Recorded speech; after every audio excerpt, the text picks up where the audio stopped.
The Horrible Gamers podcast may contain content not suitable for all ages. Listener discretion is advised.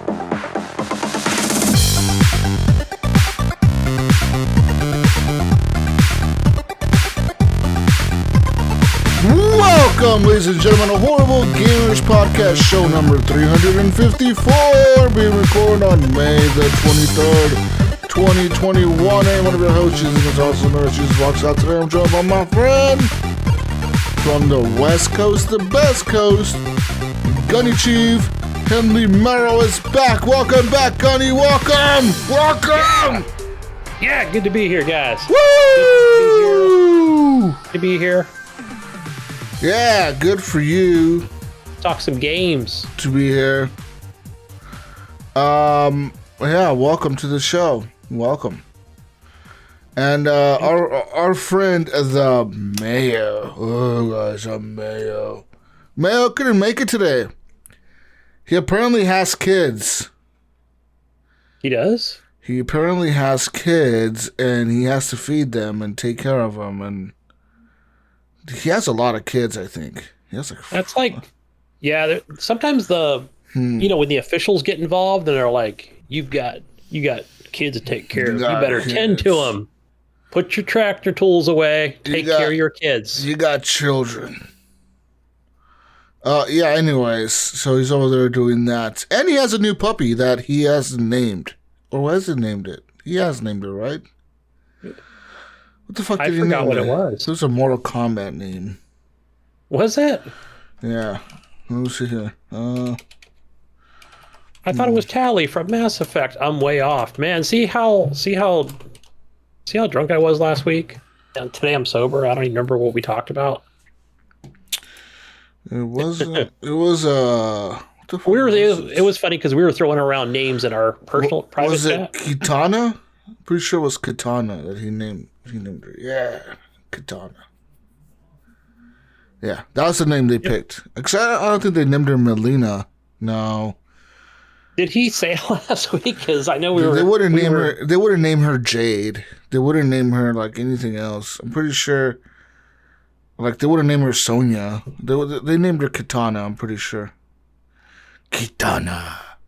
That's a good name. That's a cool name, actually. It's a very universal name. You know, like you could say it in English and Spanish, and it sounds the same. It's a very universal name, Gunny. Very universal. You know what Mayo should do? He should like train his dog, but use like a foreign language to train it. You know what I mean? Like a language no one fucking speaks around here, like German. Use German to train the dog. So like when he gives it commands in German, but no one else understands what the fuck he's saying. Yeah, he should do that. So when, like, let's say there's like Jehovah's Witness at the door and they open up and they're very persistent. And he says, bite him, motherfucker, bite him! But he says it in German. And seeing the Jehovah was like, what? It's like, I'm trying to tell her to stop. I'm trying to tell her to stop. She doesn't stop. Yeah, that's how I trained her. I gave her these commands. And that's what cops do. You know, that's what cops do. They train their dogs with like a foreign language as the language to give it commands in. That way, like the person who's being chased by the dog doesn't tell the dog to stop. The dog only listens to the handler because the handler knows what to tell it in like whatever language they train the dog in. Sometimes it's Russian, sometimes it's Dutch, sometimes it's German. You know, it's different languages. But those dogs are scary, man. The cop dogs, fucking German shepherds. Kyle, my son brought it up. Scary. Kyle, my son, he brought it up several times today as we were walking down town. That he's like, "Wouldn't it be cool to have a cop dog?" I'm like, maybe a retired one, but I said I always thought that they were taught to like not aggressive, but not friendly towards. Yeah, they're not. People. They're not. Yeah, they're not really good like family. I don't think they're good family pets because you're right. I remember there was a canine cop that came to our justice class or whatever the fuck it was. I took like some fucking criminal justice class that I took in school, and then the fucking cops came in, and the cop was always there, the school cop, but like they brought in like the canine cops and shit, and they were talking about how the dogs were trained to like not be petted. Like they're not used to being petted. Like they don't seek attention like normal fucking dogs do. You know what I mean? Like normal dogs want to be pet and like they want your attention. They get all fucking hyper and shit. They said those dogs, they kind of train them to not do that. They just train them to follow orders and like lay there and sit there and not move. Yeah. That's why you can walk by them in an airport and they don't fucking bite your ass or get all hyper and shit. You know what I mean? They're just like, whatever, motherfucker. Keep walking, bitch, before I bite you. Yeah. Yeah. It's either a German Shepherd or you speaking at the airport, or it's like I don't know. Sometimes it's those smaller dogs. They've got the shorter legs, but I guess they have good sniffers. Good sniffing out them drugs. German Shepherds are scary though, man. My foster parents, they have like 4 of them, dude. And I don't trust those motherfuckers. They're fucking, like, they have to keep them, they're so violent, they have to keep them separated from each other because they attack each other. That's how fucking violent those motherfuckers are. I've heard of that. And like, but you hear about pit bulls and Doberman pinschers. And they never train them to be violent. They're just like house pets or whatever. But like, these motherfuckers they're fucking big too, man. They look like fucking wolves and shit. And they're like, they're all like black. They're not like the German Shepherds you see with like the brown spots. They're like the all black ones and shit. Those motherfuckers are scary. Imagine one of those things coming at you at night. It's fucking chasing your ass. It look like a fucking wolf is chasing you, man. That shit would be scary. I was watching that remember Key and Peele on YouTube, and I saw the one where he was playing as the reporter, and like the German Shepherd was supposed to like not attack him yet or whatever. Like he's wearing that big like suit that they use to train, and like you talked about the wolf thing, like because you see those teeth, man. It was already like. Yeah, even though it was supposed to be a joke, I was jumping back like, holy cow. I remember the canine cops did that shit too. They had one of the cops wear that suit or whatever. You know, they're going to demonstrate how the dog attacks or whatever, or how they train him or whatever to like chase people down. And that fucking dog fucked that cop up, dude. He like bit his hand and shit. And the cop had to go to the hospital to get stitches and shit. Because the dog apparently bit him like in the arm, but it didn't lock on, so he tried to bite him again and it locked onto his hand. So it was like dragging him by his fucking hand, and his hand was bleeding everywhere. It's like, oh fuck. Oh shit. And like the cops told him, like, we can't punish the dog for that. Like the dog was just doing his job. You cannot tell the dog it did a bad job, you know, like the dog did what it was supposed to do. It fucking chased the person down and bit him, you know. It's like, fuck, that's scary, dude. Anyways. Oh yeah, man. Fun facts. American cops use a lot of dogs to fucking chase people and bite them. And if you punch the dog in self-defense, trying to defend yourself from it, it's like punching a cop. You get assaulting a police officer if you hit the dog, dude. Yeah. Yeah. You catch a new charge, Gunny, so you better not hit that dog. You better just let it bite you. Just let it bite you. You're right. I give up. And let it keep biting you till they pull it off of you, which is usually after they like handcuff you and everything. Yeah, anyways, that's some fun facts. Fun facts, Gunny, about police in America. Yeah, police in America. Hell yeah. American. Also, another fun fact about police in America, Gunny. Did you know that American police only use American-made vehicles?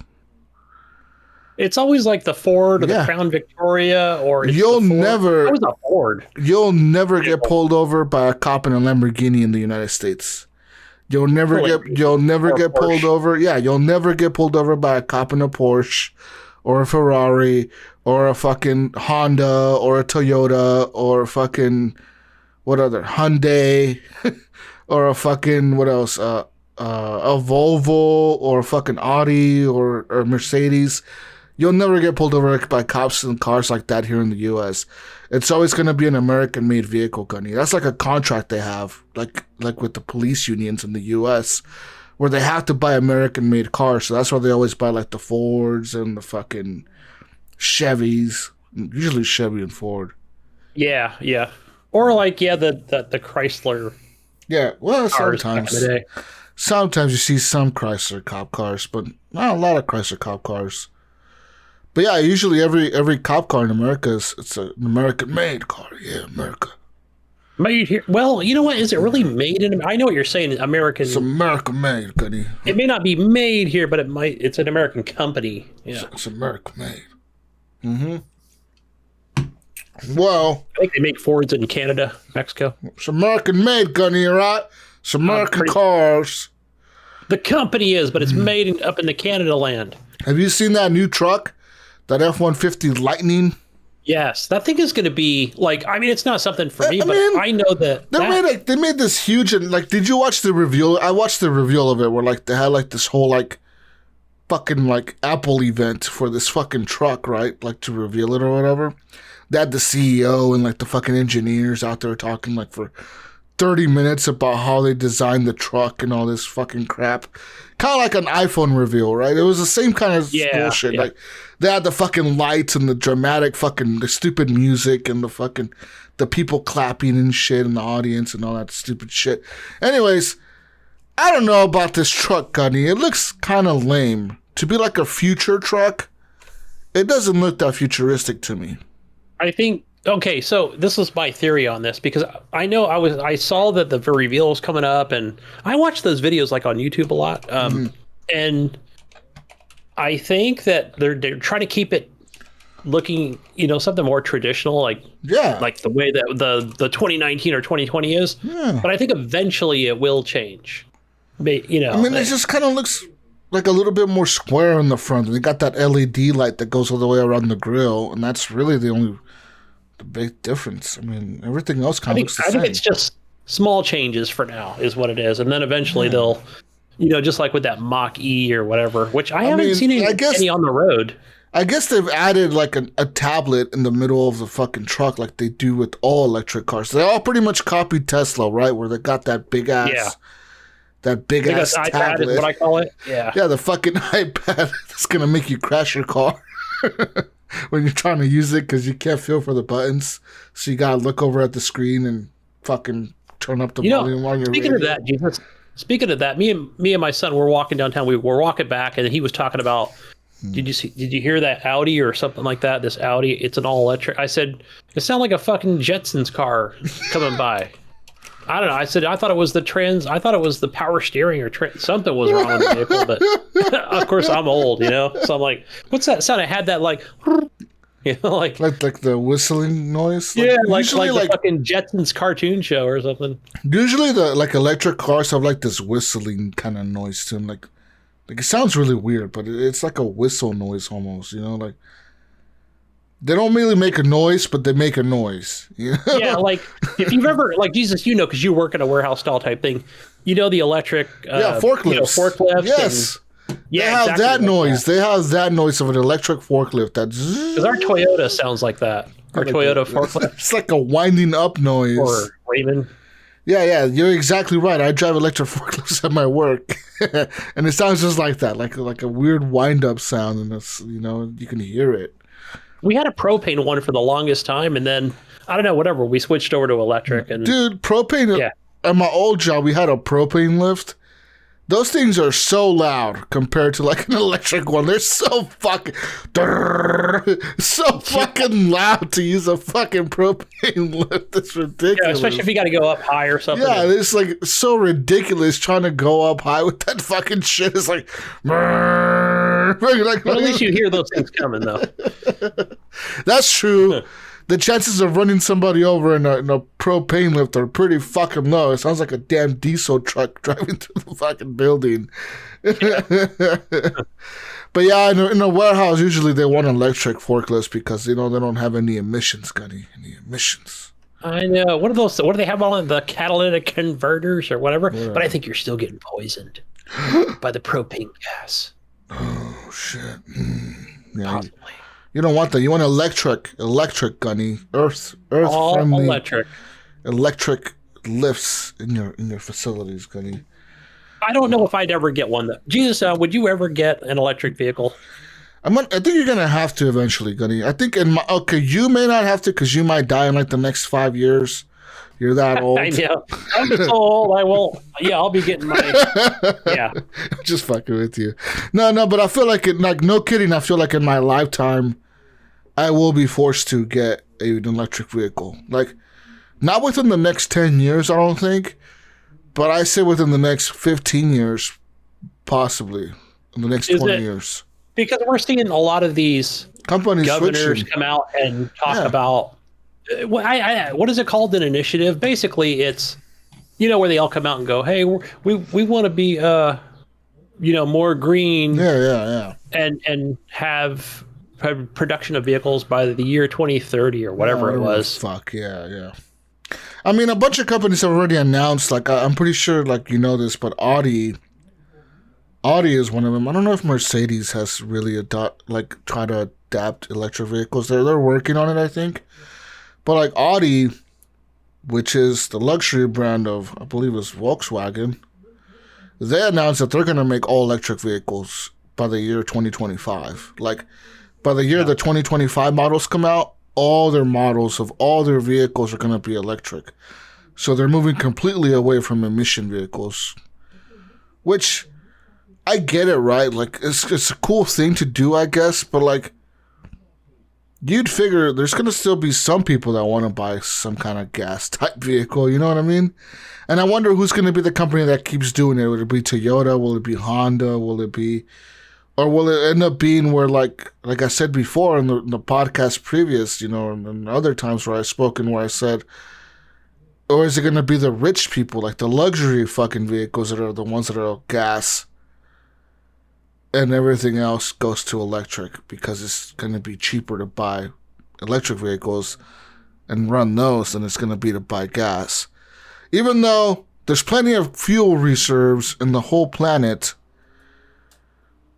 for people to run on gas for the next 200, 300, 400, 500 fucking years. You know what I mean?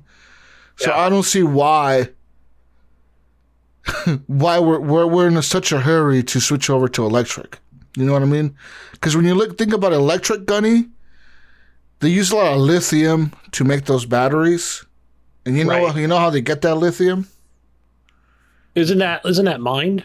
Yes. From other materials? You know what kind of vehicles they use to mine that? Big ass fucking diesel fucking construction mining vehicles. Yeah. Think about how much the environment's being damaged by those mining, all that mining that's going on in the world for these resources to be made into these batteries and shit. There's more damage being done by those vehicles and the mining to the environment than there is benefits of the vehicles being green. You know what I mean? Like, I don't think people realize that, like how much of that stuff is actually being made in a way that hurts the environment to supposedly help the environment. You make one car that's electric, but it takes you so many fucking vehicles and so many things to mine it and transport that lithium somewhere across the planet or whatever. Using all these things to transport these things, it's only to make one car. You know what I mean? Like, how is that beneficial to the environment when you're using all these other resources to transport all that stuff? It just doesn't make any sense to me personally. And I think it's the long-term game, right? Where they talk about, idling vehicles, right? Sitting in traffic. It's not so much for that long, long trips or what have you. And, when we talk about electricity, right, which is what's going to charge these batteries. Yeah. What do you have? You have, dam hydro, whatever that's even called. Mm-hmm. Electricity. They do natural gas. I know they do that here in California. They probably do it in other places. They burn coal. Other ways to make electricity and store it. Yeah. I mean, as far as the United States, we don't have the cleanest in terms of like electricity. We don't have the cleanest electricity in the world. We pretty much have some of the worst electricity produced in the world. Like, most of our energy in the United States, Gunny, including yours, motherfucker, you, with your stupid green California fucking shit. All right? Yeah. Most of it is made with coal power. So we're burning coal to make that energy. Some of it, which is like a very, very small amount, is made with the hydropower, with like dams and shit. That's a very small amount of energy being made with those. But the cleanest energy that we can make is nuclear energy. Now, you may be thinking, that's full of shit. Whoa, Jesus. wait. It's going to be solar, bud. You better watch your mouth on that one. Solar. No, because solar doesn't make as much energy as the nuclear would make. It would take much more solar power to make the same amount of energy as one like nuclear fucking reactor can make. You know what I mean? Are those? Do we even have those in America? We have very few of them. Yeah. Yeah. I know they had 3 Mile Island in New York, and we had one in California, but I don't know if they shut it down, closed it. What the fuck happened to it? Yeah, there's only like a few. There's a few power plants in the U.S. that are nuclear, man. Like, it's only so many of them that are like actually active nuclear fucking power plants. Most other, like, I think European countries embrace that shit more. Yeah. I was watching a documentary on that, how France just has it dialed in on how to the make U.S. a power plant work well. We just kind of fucking burn coal and shit, and that's what we do. We don't even believe in smart trains around here. No, we don't. Bullet trains. We don't. And it's kind of stupid, you know. Think about how many, like, if you could build a train that can go across everywhere, the whole U.S., people would fly less, Gunny. That would be less emissions in the fucking air. Less jet fuel. Yeah. All right. Anyways, we're done talking about that. We're done going green, guys. Welcome to the show. Welcome to the show where you can hear the horrible gamers. You can listen to us talk about video games and other stuff. And you can follow us on Twitter _horrible gamers. Leave us a review on iTunes. Horrible Gamers Podcast Community is our Facebook group.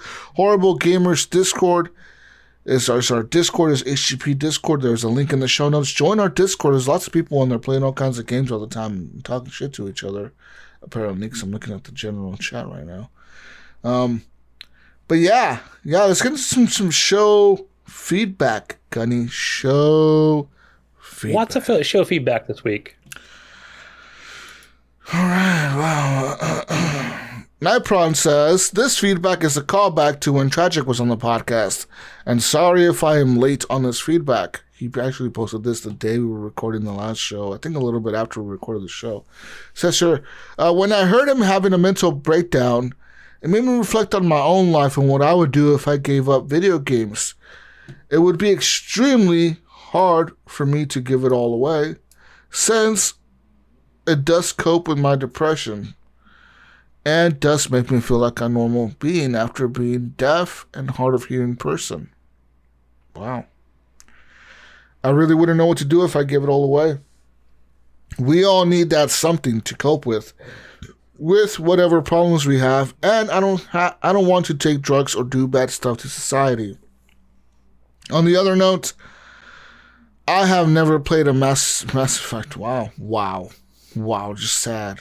Should I pick it up and stream it? Of course you should. Mass Effect is dope. Yes, you should, Nightprawn. God damn, you fucking shit. What the fuck, dude?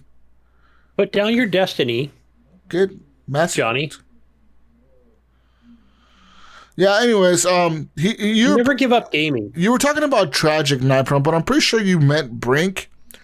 Brink is the one that had the mental breakdown and kind of sold all of his shit on that show. And that was real. Like, that's no bullshit. Brink legit, like, one day that year, just messaged me and Iams in our chat, and he's like, guys, if you want to find me fucking, I forget what he told us. He told us something like you could find me in the chat or something, but I won't be playing Battlefield or anything anytime soon. You know, like, what the fuck? We're like, okay, what the hell what the fuck was that all about? And then and then come to find out, like, he's legit told us that day, like, he's like, yeah, I sold all my shit. Like, I sold everything. Like, we're like, what the fuck? We're like, you sold everything? He's like, yes. Like, and then, like, Becca had just bought him a PS4 for Christmas. And see, Brink was excited to have a PS4. But the only fucking reason he was excited to have a PS4 was because Destiny exclusive content was on that PS4. So he had already played everything on the Xbox. Yeah, he had played already everything on the Xbox One. So he wanted to go play everything on the on the PS4. And he legit, like he was saying on the podcast, he bought that game like like 7 times or something, because he bought like the normal version, then he bought the extreme edition, then he bought the gold edition that was the newest edition because that one had all the new expansions, and he wanted to make sure he had all the shit. So he bought that game like 4 times on the PlayStation, and he already had bought all that shit on the Xbox. So this dude was playing like Destiny like nonstop, like he's a hardcore Destiny guy. Like there's a few people in our chat and in our Discord, I know Chavez is one of them, that are just fucking dedicated like Destiny players. These dudes, all they do is play Destiny. Like that's it. There's no other game in the fucking world pretty much besides Destiny. This is all they play I all they play in the fucking grind, get all the fucking gear or whatever. Like, I guess. Like, I never saw the appeal of that grind, man. It was just, I thought it was cool. Yeah. I thought it would have been a cool game, but I just, personally myself, I just don't have the patience to sit there and grind. That's why, like, even games like The Division, Gunny, where like, I'll beat the story, but I won't go back. Even games like Outriders, I may play that one day, I may beat the story, but you're not going to see me go back and grind and try to do the fucking harder levels and the fucking whatever the hell you call it. I think I could be off base here with maybe trying to relate with what Nightbrown is saying, because or even trying to relate to maybe a Brink situation. And it was with Division 2 for me personally, where I was like, oh, like, I'm really, really loving and enjoying this game, and I want to grind and, and get to whatever level I wanted it at the time. And it was like I just neglected everybody around me. Like, I went to work, yes, and took care of stuff, but it was like it just sent a fucking shiver down my spine, because it was like, I was like, what the fuck? Like, who am I, man? All I do is just play this game, And yeah, I remember Mayo was just like, yeah, I'm gonna go play. I forgot what he was going to play at the time. He's like, I'm gonna go play some other stuff. But yeah, that was like, after that, it was like, it almost like, it had me worried, for myself even. Because I was like, all right, I need to stop playing this fucking game, take a break from gaming, because all I've been doing is playing it for hours, and weeks or whatever it was. But like like Nightbrown said, for some people, it's a coping mechanism. Like for him, he has deaf. He's hard of hearing. I mean, he's not kidding. Like, that's why he says he sounds the way he sounds when he talks, because he can't hear himself. Like, that's just how he talks. And he says people make fun of him. People have made fun of him on his stream. Even people have made fun of him, and he's taking that to heart. And but at the same time, video games are what brings him happiness, and that's cool, man. I'm glad that he's able to stream, and I've actually watched his streams a few times, and he's collaborated with some real cool fucking people that are just playing games with him, and I don't think he knows that I watch his streams. I just kind of drop in there randomly, or I do it all the time. I drop in his, like, not, I won't watch his stream, but I'll be watching the people he's playing with. Like, I'm lurking. I'm lurking. I usually lurk, or because I'm playing a video game at the same time, or I'll interact. Yeah, I'll be in there lurking and shit now, and I'll watch you play Nightbrown. Yeah. Rod Pod. Who the fuck is Rod Pod? I don't know, but Rod Pod says Rod Pod. I like that. I don't know who the fuck Rod Pod is, but Rod Pod says, I remember when everyone was on the gamer score train trying to achieve the highest in the shortest amount of time. I'm sure you meant the highest score in the shortest amount of time. I do not see that anymore. The friends that I play with, it does not come up anymore. Microsoft did say they were going to reward high gamer scores with free game downloads. It never happened, or I never heard any rewards being given out. Now it's just pretty much bragging rights. I don't even know my gamer score for PlayStation and Xbox. And I agree with you. I remember back when they did promise a few free games or like discounts. I think that was that right at the launch of the Xbox One. Am I correct on that? Yeah, because I remember that. If you remember back at the launch of the Xbox One, that's when Stallion69 or whatever the fuck that guy's name was. He got like the million gamer score. Remember there was like a huge thing between him and like 2 other people that were like really close to a million gamer score. Yes. And like they were having like a sort of competition between 3 of them. And like each of them were like, one of them was like a 950,000. They were all like around 900,000. And Microsoft told them, like, whoever reaches 1 million first will get a special thing from us. And he got like that gold-plated, was it a gold-plated Xbox One or something like that? Isn't that what he got? Like a gold-plated, I'm pretty sure when he reached 1 million, they sent him like a gold-plated Xbox One with like his gamer tag or something etched on the top of it or some fucking shit.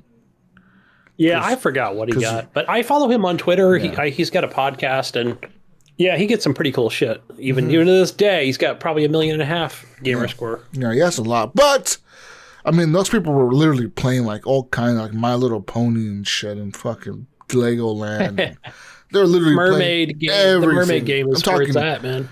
I'm talking everything, Gunny. They were legit playing everything just to get that 1 million gamer score. That's a lot of shit. But I remember Microsoft at the time also promised other people that were above, like, it was like something where like if you were above 50,000, you got so much, like so many games, arcade games, and then if you were above 100,000, you got so many more. If you were above 250,000, you got so many more. All that. Yeah, so there's, I think that nothing ever panned out on that, but they do have like, the daily challenges, weekly challenges, you can currently get on Xbox, and they are slowly moving some of that stuff over to the Xbox app as well. Because I know that it was Bill Gardner that put in that he got the 10,000 gamer score challenge. And so basically, like you can go in there and just activate it, and you'll however many points you accumulate at the end of the month. I usually do, like, because I bought Mass Effect or whatever, I try to get to the 10,000 every month, so it gives me a $10 gift card that I can use towards the purchase of whatever it might be. You're trying to get 10,000 gamer score? Yeah, I don't know how long that challenge lasts. What? Is it a month or 3 months? Or usually they're like, it's whatever it is in like, the 30 days or the whole month. You know what I mean? Like, go do those Bing searches. Go do this. How the fuck do you get 10,000 gamer score in a month? When that would be beating 10 games completely and doing all the challenges. Yeah, well, you got Game Pass nowadays. That's the thing, fucking right? Nerds, you damn nerds. You've got Game Pass. Like, you don't have to purchase those games. People. You fucking you people, man. Oh, how sickening. Vaderholic says, as someone who has depression and anxiety myself, I agree it would be hard to give gaming up. It's a great escape. It takes me out of the real world and makes me relax and forget about real life. Yeah. I'm with you. I'm with you there, Better, for sure, on that one. Vaderholic. Definitely takes me out of it, man. And, and even being on the podcast and gaming and it takes that Normie a lot of that anxiety away. Says, I remember when I didn't care about gamer scores, but after my best friend's husband kept asking where I was at with that, it brought out a competitive side of me. Although I've been experiencing a drought due to not enough time, I'm very proud of my 40,000 gamer points. Nice. I think I'm at 88. I don't know. Jesus, when will I ever get to 100? Maybe a year from now? What, my 100,000? Never. I'm going to get to my 100,000 before I die. That's my goal. I'm at my bucket list. I'm at 60-something thousand, I think. Yeah, I'm at 60-something. Is it 60? You better get on all those Xbox games, pal. Get off that Steam machine, that PlayStation. Where the fuck am I at? Am I at 60,000? I need to check, Gunny. I want to check. It's funny. Now. No, but talking about Rot Pod, he brought it up earlier, but he was talking about the things we don't talk about anymore, and it's like we don't talk about much gamer score anymore, nor do we talk about the actual console itself anymore. Everything's like this. The Xbox app, it's PC, it's a console, it's cloud. So much has changed. I cannot even see my gamer score. Like, this thing just brought me to the Game Pass Cloud sign-in thing. My profile? Yeah. I'm trying to look. It doesn't. I went to Xbox.com and I fucking I logged into my profile and all it did was launch into the Xbox Cloud gaming beta. Whatever. Fuck you, Xbox. Darren Hilton says, Jesus, how dare you say achievements are bullshit? When I heard that, he almost drove his semi-truck all the way up to Oregon. I don't know where he lives. God damn. It must be somewhere in the South. But really, though, 5 hours long plus the 90-minute interview on whatever it was great. He loves the old school intro song and broke for free at the end. Yeah, me too, especially on those songs. I'm pretty sure, Jesus, I was on the podcast at that time with the interview with the Mass Effect people. Oh, but I think that was a you and Brink thing, or you and Iams. Yeah. Maybe it was before my time. I'm pretty sure it was. Me and Was it Ryan? No, it was. Fuck. It was Iams. Okay, yeah, because Iams gets the hookups on those people. Those people that are in the know, the gaming industry. Let's see if I can find my or voice acting profile. Anyways, well, moving on here, I guess. Oh yeah, my gamer score is 72,820. God damn, I thought I had 60,000. You've been moving up. You've been playing. Must be playing that Halo Master Chief Collection. Something, I don't know. Anyways, what was I at? Brandon, the Canadian, he was just talking about how he doesn't care about gamer scores, and there's nothing more there. I still don't. He still doesn't care about gamer scores or trophies. Well, fucking Canadians, fucking goddamn Canadians. He doesn't give a fuck. They don't care about nothing, dude. Canada, all they care about is maple syrup, and that's it. Hockey? No, just they do care about hockey. Just maple syrup. No, not even hockey. They don't even care about hockey. They just care about maple syrup and like, hey, look at us. We got Timmy's, eh? Oh, sorry, eh?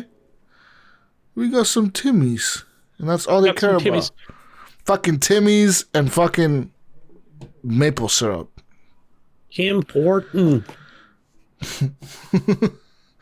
My son Googled it the other day. They don't have any California locations, but I think he said there was 150 in the U.S.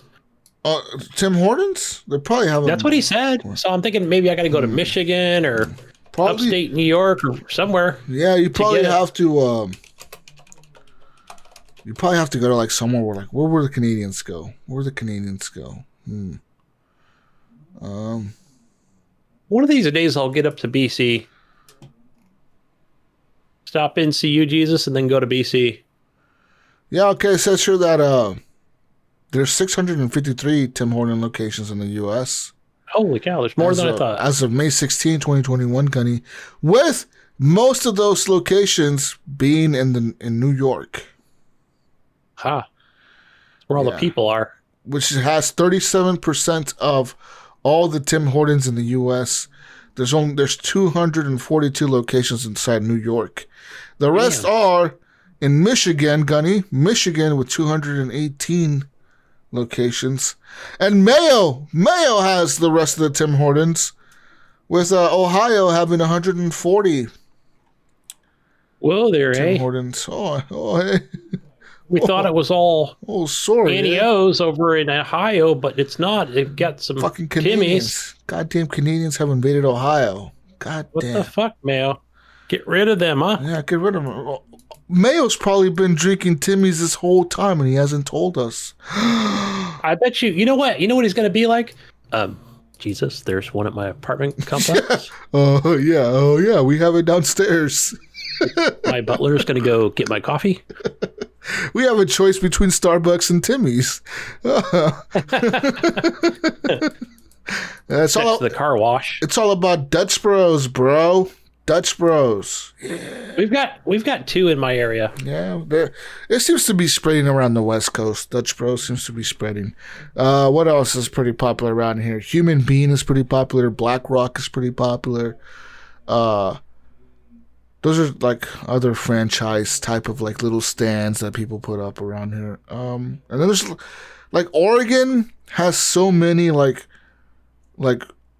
personally owned private like coffee stands. We've got those. There's we've got a couple so of those. many. Like it's not a couple, Gunny. In my town, okay, just in my little 20,000 person town that I live in, there's at least how many coffee shops and places around this fucking... There's probably the hippie ones There's as well. 1, 2, 3, 4, 5, 6. There's at least 9 coffee shops in my town that you can go to at any time, and they're serving coffee. Like, there's 2 Dutch Bros, there's 2 Starbucks, and the rest are like private owned like businesses. There's one called Coffee Cottage, is like a local business. They have like a all right. What is restaurant. Your coffee? What is your coffee of choice? So for me, I'm not a big organic coffee because it always tastes exactly the same, and it doesn't do it for me. I just go with anything that's not organic, like whatever Colombia, French roast, fucking Sumatra. I don't give a fuck, as long as it's not. I don't really give a shit. As long as it's coffee, I drink it. And that's pretty much it. Or maybe I just haven't found any organic coffee that tastes good. I don't really care. As long as it's coffee, I drink it. Like some people. Well, it's got caffeine. I only like French roasted coffee. No, I don't give a fuck, dude. As long as it's coffee, it's good. It's cool. Like get you a big old bucket of Folgers shoes. Yeah. I know some people are loyal to like Starbucks and shit. Or some people are loyal to Dutch Bros and like, like whatever. I go to all of them. I legit can go to any stand and just like give me the sweet shit with like coffee in it, and I'm good. I don't know, man. But I guess what I'm saying is like some of them are maybe, how you can go to a Starbucks or whatever. If you get like a coffee flavored coffee, right? They're going to use fucking Pike's Place or whatever, and it's always like super strong and it's got a lot of caffeine in it, which really does my veins a real service, right? It gets me hype, Okay. But if I go to like something like Taylor's or around here, we've got those Pete's. I don't know. Taylor made. I don't fucking know. It's like they use that organic shit and it tastes like shit. It tastes like shit. I don't know. I don't like it. Well, tell them to stop giving you that organic shit. Tell them you want the shit. They don't have the regular. Tell them I want the shit with the GMOs in it, motherfucker. Put the GMOs in my goddamn coffee now. I want the CBDs and the HTCs and everything else in there. You tell those motherfuckers you want all the goddamn GMOs, all the pesticides, all that shit in your coffee. Whatever preservatives they can fucking throw in there. I don't. Yeah, you tell them you want that fucking shit in there. All right, I want the chemicals, bitch. Put it in there now.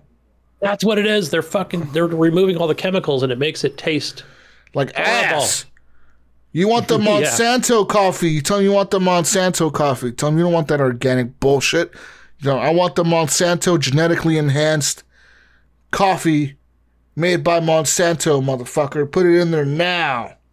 Another good one is Death Wish coffee. Well, that's something that I pick up from the grocery store. That's like some hippy dippy shit, right? That's all Death Wish hippy. Death Wish.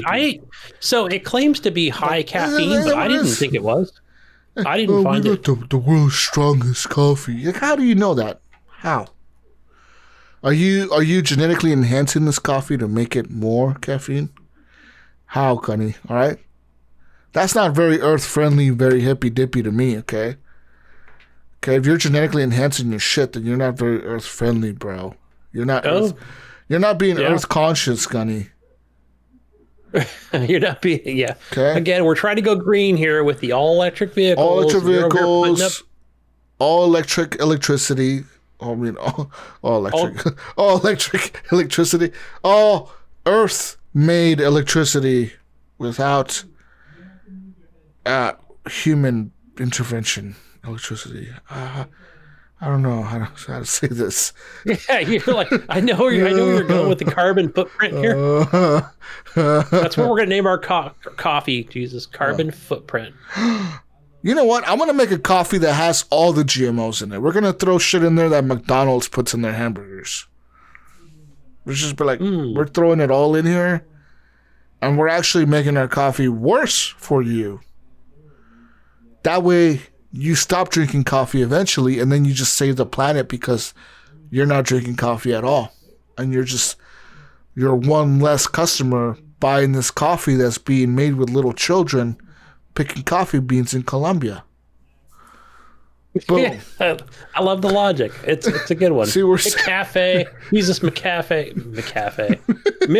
McCafe. Yeah, see? Little children in Colombia are dying and working their asses off to pick these coffee beans for your ass to drink a fucking Starbucks coffee, okay? Or whatever the fuck you're drinking. All right? We're going to stop that abuse of these children labor laws, and we're going to just fucking make you not want to drink coffee and stop you from being addicted to coffee. Boom, Gunny. We're the anti-coffee. We're really saving the earth. We're saving the planet.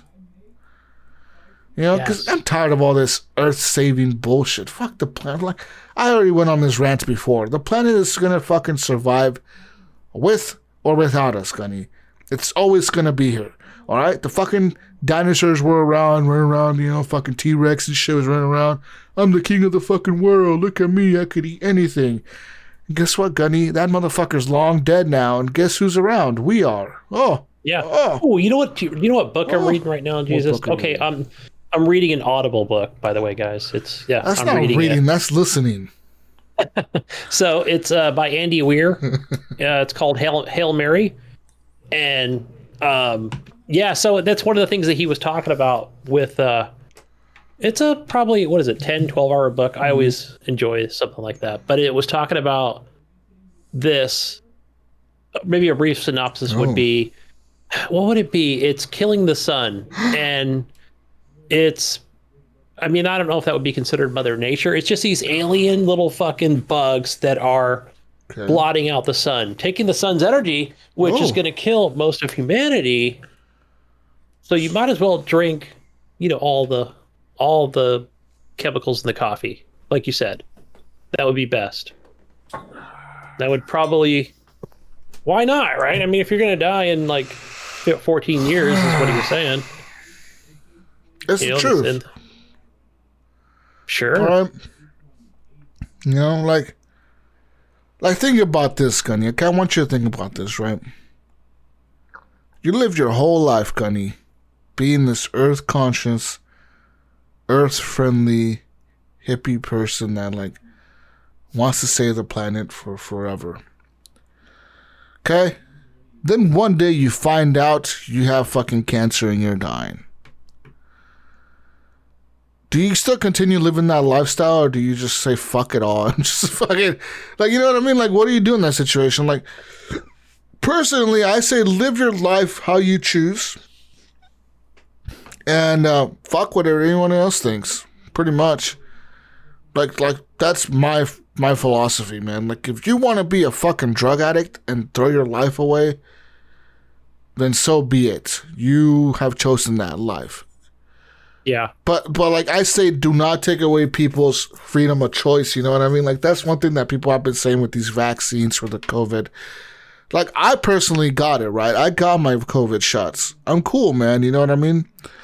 I just got mine Saturday. But if you don't want yours, fuck it, dude. If you want to die because you get COVID, then cool, man. Then, maybe you won't die, but maybe you fucking will. And maybe having the shot would have saved your life, but you decided not to, and that's on you fucking you. You know what I mean? Who am I to tell you can't make that choice? You know what I mean?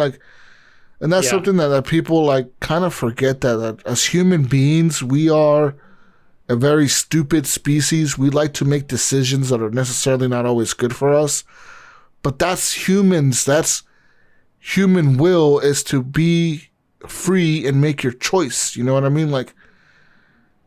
Not having a choice is the, fucking living under a dictatorship or whatever. You know what I mean? Having no choice is imagine how horrible it is to live like that. I guess no better, but Like, imagine how horrible it is to live like that, dude.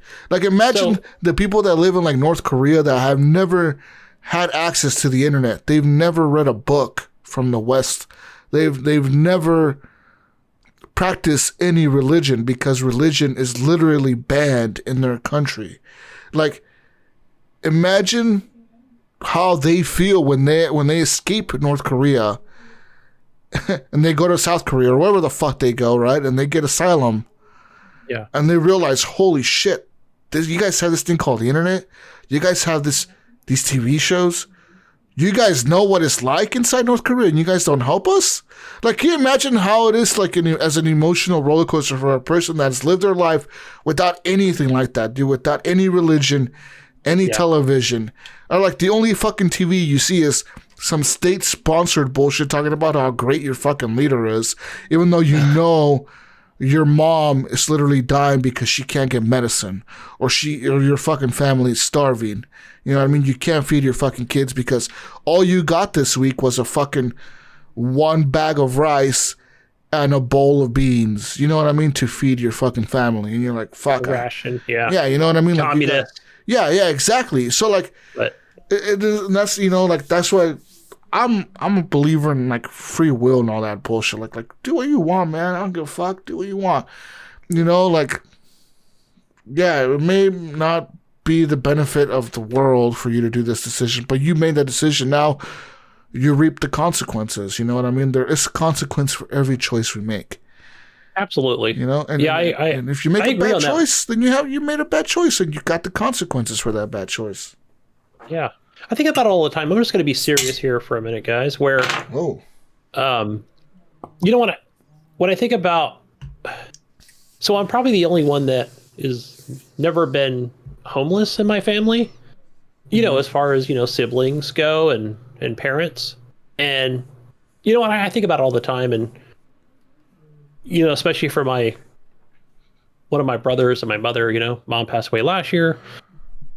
Excuse me, my brother passed away last year and my mother the year before that. So, yeah, and I think, you know, I just think about whatever, you know, the choices that they made, or, yeah, and, you know, the consequences they live with, and, you know, how, if they made them differently and if they'd still be alive.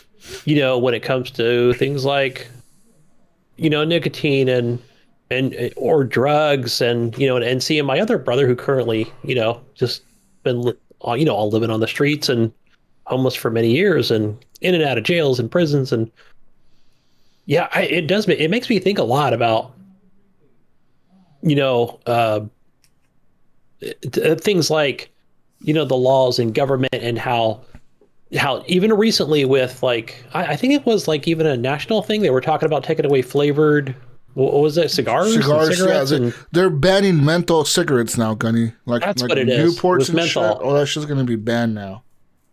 Yeah, weird to say. I thought it was a California thing. You know, I always thought, okay, but it makes sense. It would be, yeah, but a nationwide. Wow, that's crazy. Yeah. But yeah, but maybe the first thought that even came to my mind when I even heard it was like, whoa, wait a minute, adults here, let's have a choice, you know?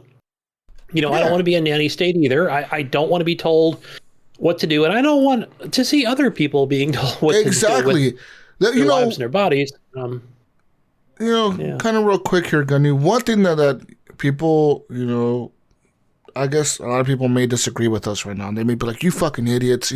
It's for the better of the world. Like, yeah, okay, I get it, right? But one thing that I've always been a firm believer of is enjoy your freedoms while you have them, and express your freedoms, and legit, if you want to go protest because you don't like something, do it while you can, because there may come a day when you cannot protest, when a protest is deemed illegal, when protesting is deemed not patriotic. Yeah.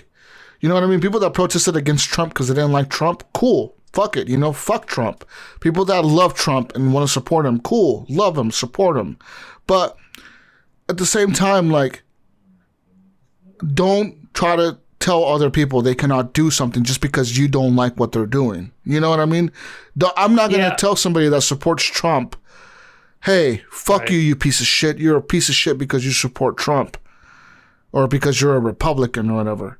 Or vice versa. I'm not going to tell a Democrat, hey, you're a fucking idiot because you voted for Biden, you dumbass. Look at all this shit now. We're going to be ruined as a country. No, let people support what they want because at the end of the day, Gunny, we all live with the consequences of the choices we make, and that's how we learn as people. But, like, one thing that I've noticed is, like, you start taking away somebody's rights and freedoms and whatever, you know, like, take away one right, then you give excuse to take away the next one, right? You know, like, yeah, you know what I mean? We take away. Well, this situation came up recently too with, and I've seen it happen time and time again, but not very often, where you can go to like a Walmart, Target, whatever it might be, and you see those people out there. Some of them are just straight up scams, but others are like, hey, can you sign this thing talking about the menthol cigarette thing and how we shouldn't, you know, be banning them for people over 21 or whatever it might be, right? And I always think, and I was like, and I thought about it right now. I was like, oh, no, thanks, right? But I thought, because I neither support it or oppose it. It was one of those things where I'm like, I'm going to stay neutral on this one because, you know, it's not something that I'm not like 100% for it. I'm not 100% against it. I feel like it should be a choice, but I'm not going to, you know, rally behind it. Is that a good way to describe it? Yeah. You know, but at the same time, I guess I can say, yeah, like, can we just have a choice, you know? That's the thing, Gunny. People, when you're taking away you don't have any more options. You're taking away the options. When you're forcing people to do something because you don't want them to do it, guess what? They're gonna find a way to do that behind your back. It's like telling a little kid, Gunny. It's like right now, Gunny, you telling your son, you cannot play video games anymore, at all. I ban you from playing video games. Okay, you're done. You cannot play video games at all. You have you know, whatever. You cannot play them. Guess what? Your son's gonna find a way to fucking play them, whether you know it or not. Whether when you're at work or something, he's gonna find a way to fucking play that shit. You know what I mean? But you know, like, it's like telling a little kid you cannot eat candy. Like, look at this candy bar. Look at this candy bar on this table. You cannot have that candy bar ever. Like, don't ever touch it. Don't ever eat it. No, we're all, you know, the kid's gonna figure out a fucking way to get out of that candy bar and eat it. You know what I mean? Same thing with menthol cigarettes. People that are addicted or have been smoking cigarettes are gonna find a way to get menthol cigarettes, you know? And you know what that just means, Gunny? That just means they're gonna be imported illegally by the cartels, by fucking Canadians, by people from China, from everywhere around the world. It's going to come from anywhere, you know? It's going to happen, dude. It's going to be a little more expensive, but people that smoke them are going to get them still. Or, you know what? And you know what? At the end of this, that's going to help? No one. Like, what did you do there? You banned a cigarette flavor. Most of those people are going to just switch to regular cigarettes.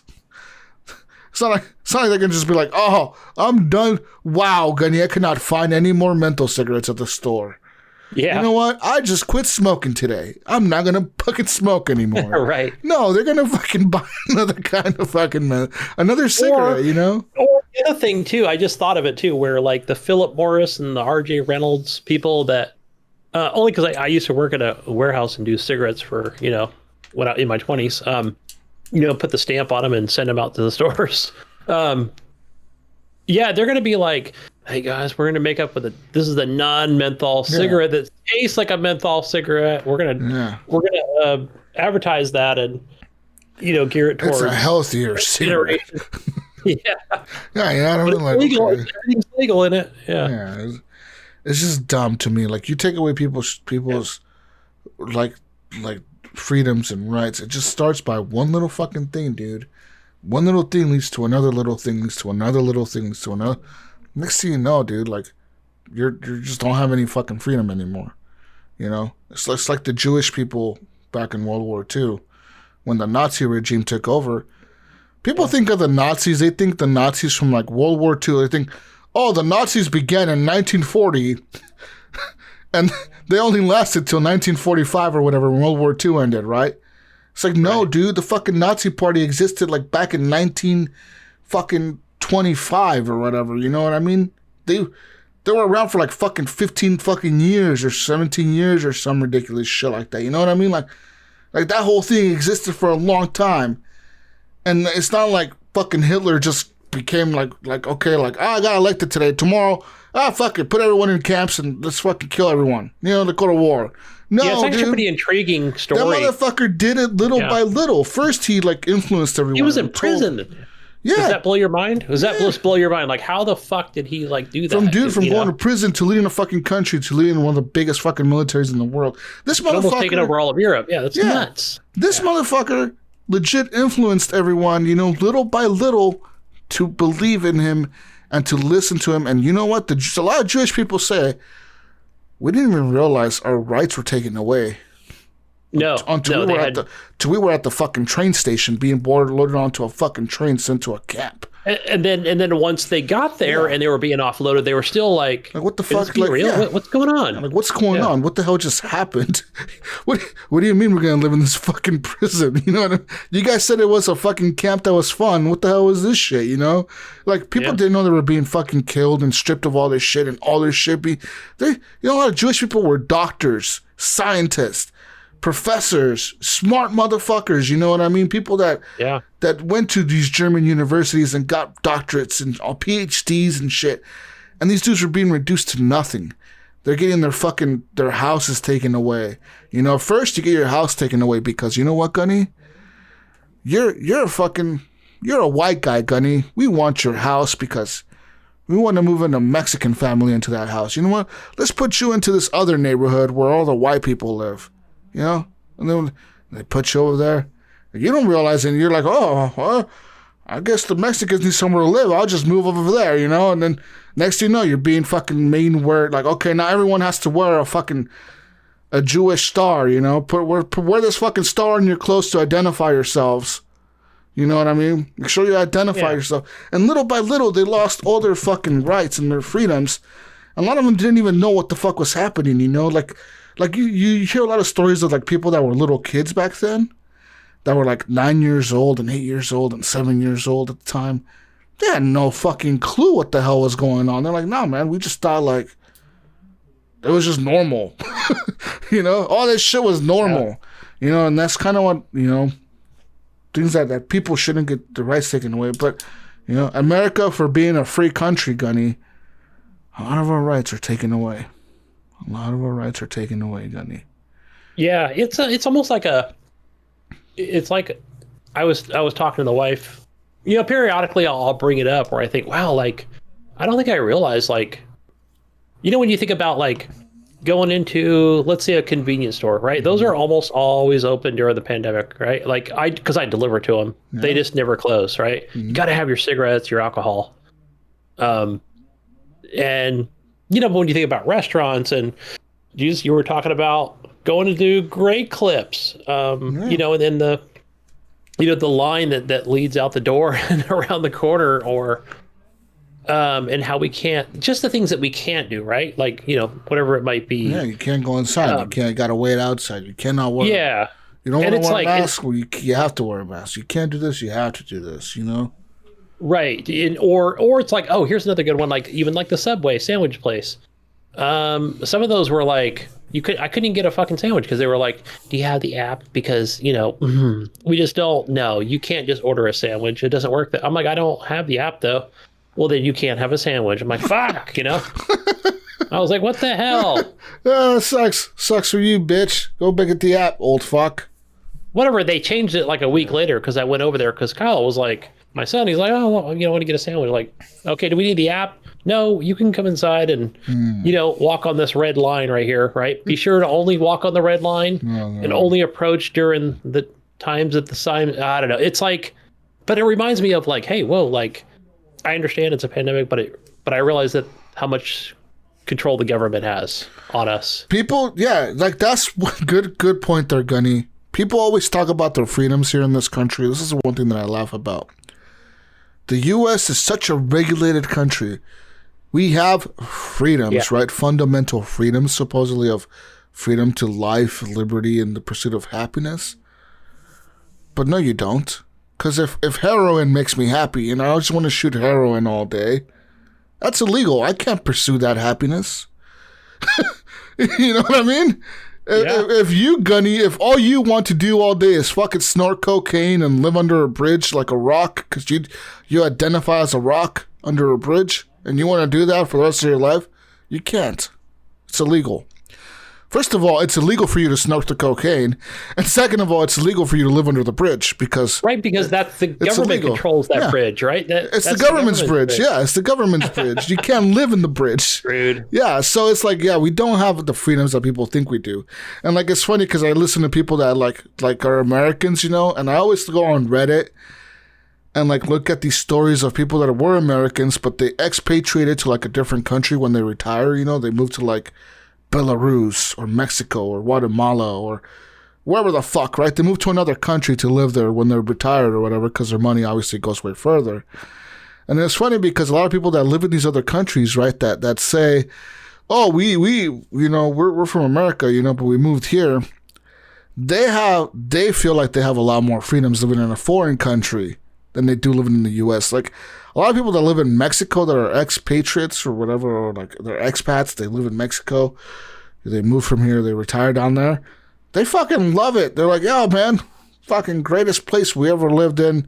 Yeah, there's cartels and shit, but that shit doesn't really affect us. Or, we're fucking just living our life, sipping fucking Mai Tais at the beach and fucking chilling.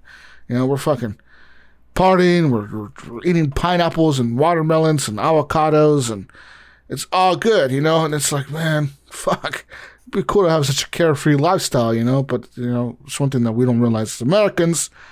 Sometimes we don't have as much freedoms as we think we do. Just think about that. There's no freedom in anything. Everything you do is regulated. I mean, everything. Even this podcast is regulated. We can't say certain things on this show. We get banned. You can't do certain things on video games. They're not politically correct. You can't say certain things on your stream on Twitch because you'll get banned from Twitch. You can't say things on YouTube because you'll get banned from YouTube. So it's kind of like, what do you do in that situation, and like that's one thing that I feel about. I kind of feel for like Nipron and people that stream, sometimes you may want to express yourself, but you cannot express yourself in the way you feel like it because you'll get banned, from Twitch, or you'll get banned from YouTube, or you'll get banned from wherever you're streaming, Facebook, whatever, because you got these rules to follow, Sucks. Yep. Yeah. Brandon was even talking about, I was like trying to get him on the podcast and like, talking about something about cursing. I'm like, man, we encourage cursing on this podcast, but yeah, like a lot, I don't know, but anyways, you won't get banned. That's just, we won't ban you. We've been banned in Antarctica, dude. Yeah, I remember receiving that. We are banned. I remember receiving that email. I'm like, what the fuck? It's like your podcast has been removed from the Antarctica fucking servers or something. Like, what the fuck? Okay, like adult content. What? Weird. Adult content? Fuck That's you. Fucking weird. Okay. Anyways, this is a video game podcast, guys. Welcome to the show. Welcome to this video game podcast. We talk about video games. We're talking about rights and people taking away your rights, and it's a topic that's always been in my mind, and it's always there, I always thought about this even as a kid, but speaking of rights, you know what rights I have? I have the right to thank intro and outro music maker, Fountain Mac, for playing the music for the intro and outro of the podcast. I also have the right to thank our Patreon machines, Gunny. Yeah, I could thank him. Yeah. Thank you to Leahy, the legendary D. Thank you to Jason Sams. Thank you to Robert Noble, Sean Pacharek, Chad, Vaderholic, Native Lives Matter, Himny M, Pork Chop Poo, Nipron, The Mayo, Adam Sunday, John Jerome, Evan the Grower Not a Shower, Big D Tanaka, Jonathan Titan D Hall, and Bill, still even the biggest D, Garner the second. Oh man. Shout out to Evan for joining us last week. Yeah, shout out to Evan. Evan, shout out to you, Evan. Miss Evan. Anyways, let's get into some more video game talk. Yeah. One game that I played this week, Gunny, that's pretty much the only game I played this week. It's Mass Effect. I told you guys it's the next 3 months of Mass Effect. Mass Effect 1, Gunny, on the Legendary Edition on the PlayStation 5, looked okay. I mean, the graphics were enhanced from the original version quite a bit. It does have HDR. Yeah. So I played that. I beat it. I beat it. Yeah. How long does it take to beat the first one? Not that long, apparently, because I just beat it today. And I don't feel like I haven't played that much. I've left the Citadel. I played it earlier during the week. And how far are you? Yeah.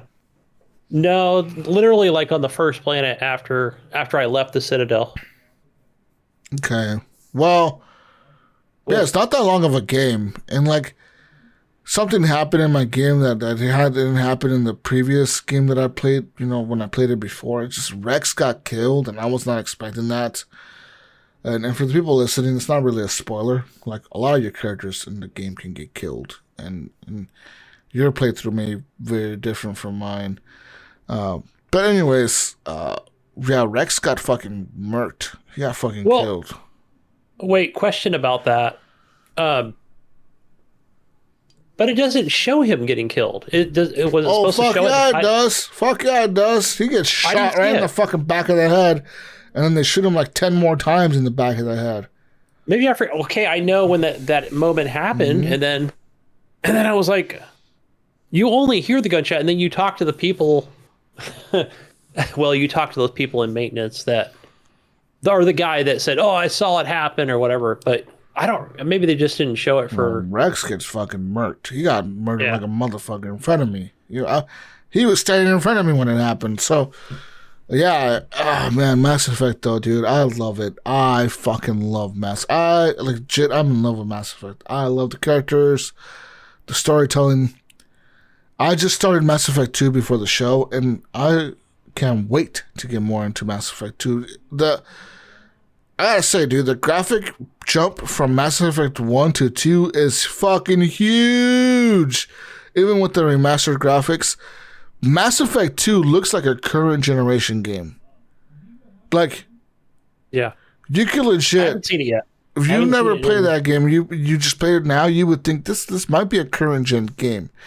The only thing that might throw you off may be the way the game kind of plays, like the way it kind of all works.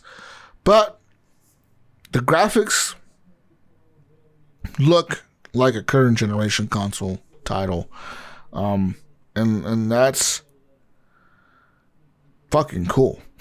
So you can tell that they like. made Mass Effect 2 and 3 at the same, well, not at the same time, but pretty much back to back the way it was developed, I'd say, because essentially, yeah, it feels like the same game when I played them even back in the day. Now I haven't played it yet with the Legendary Edition, but yeah, I can't wait to dive into that.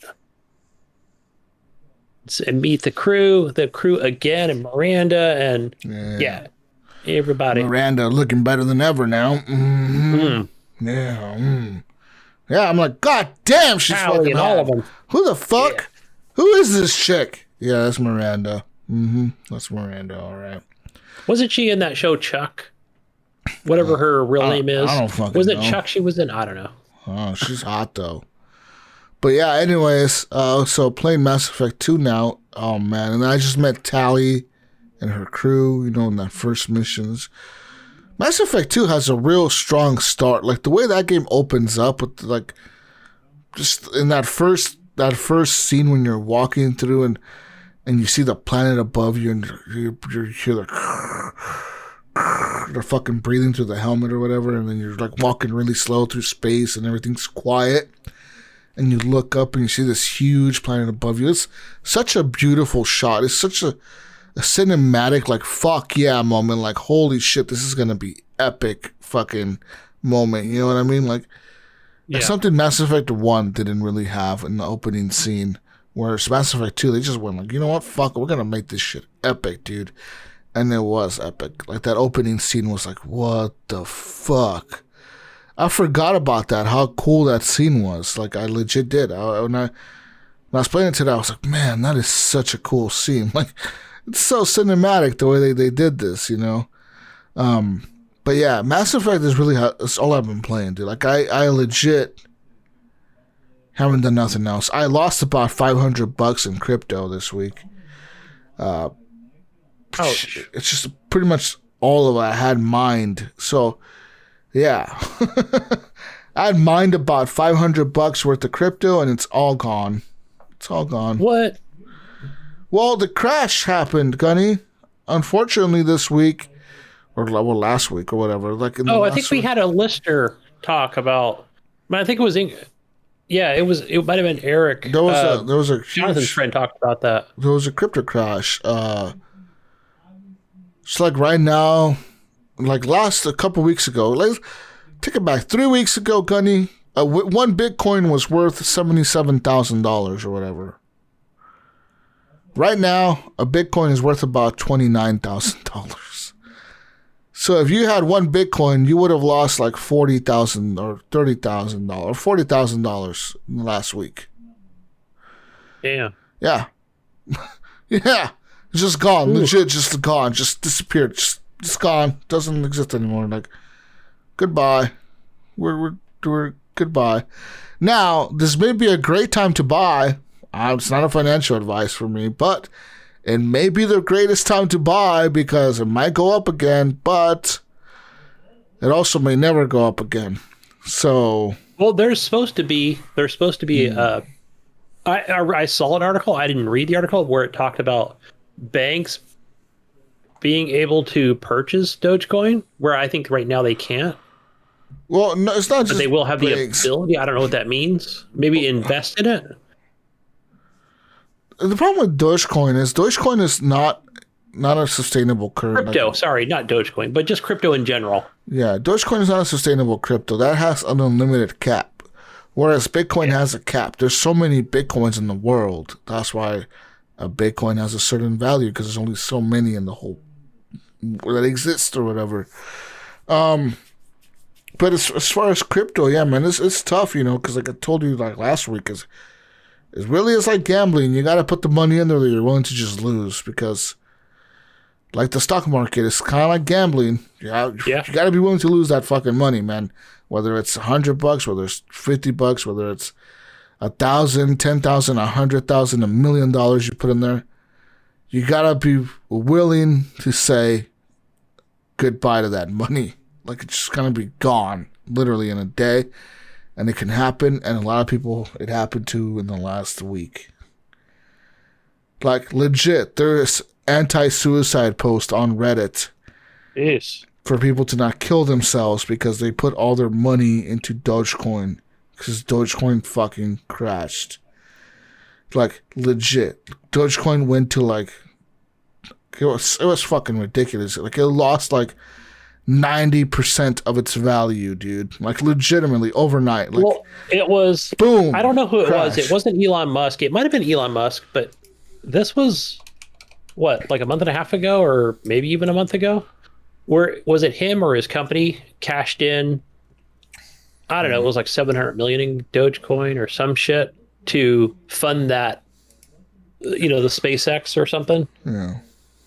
Whatever, he sold that, and then he's Apple shares or Microsoft shares or something. He needed that cash, right? He needed the cash to pay for the space program. He's announced a new program where next year he plans to launch a satellite or a rocket into space or Mars or somewhere. So it's going somewhere in space.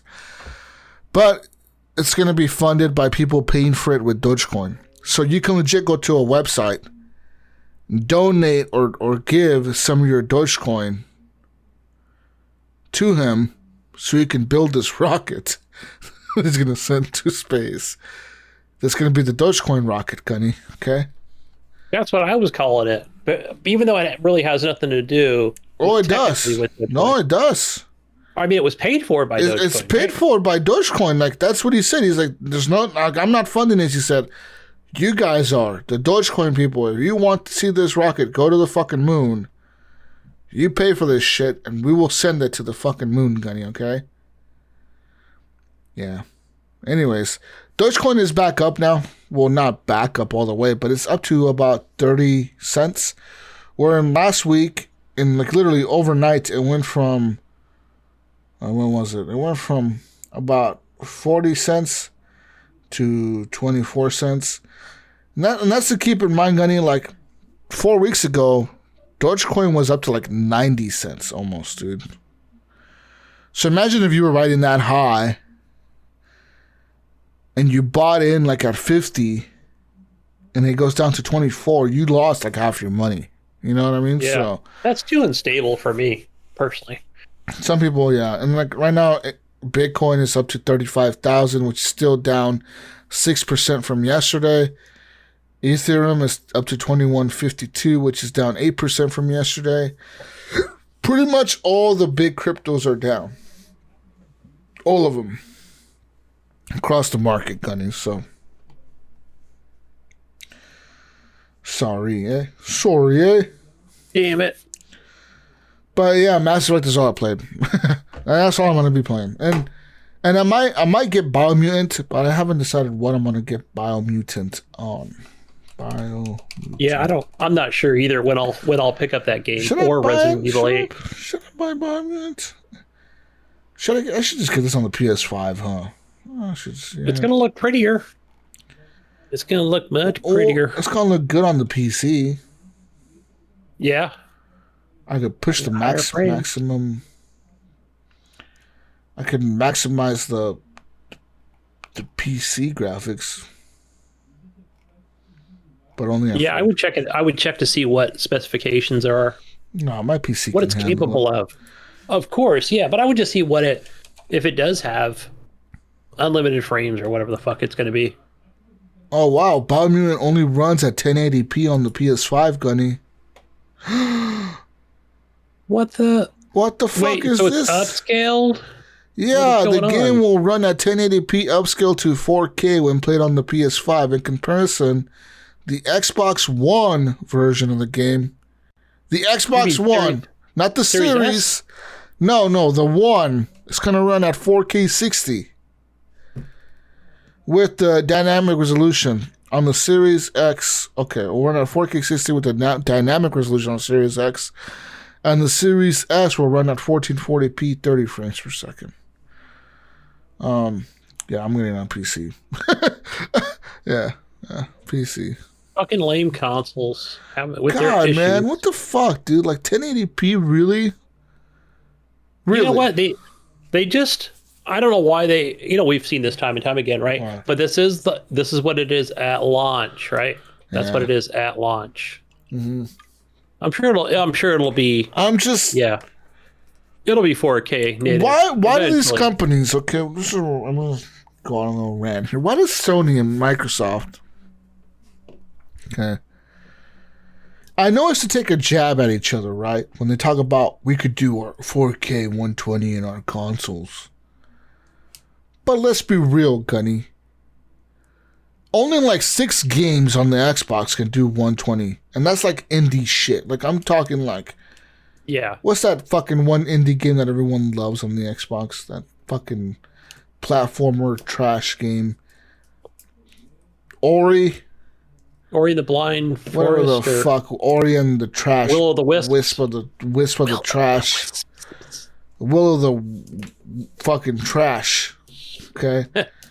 That shit, okay, that's 4K 120. Ooh, big deal. You're not gonna see Halo 5 at 4K 120. You're not.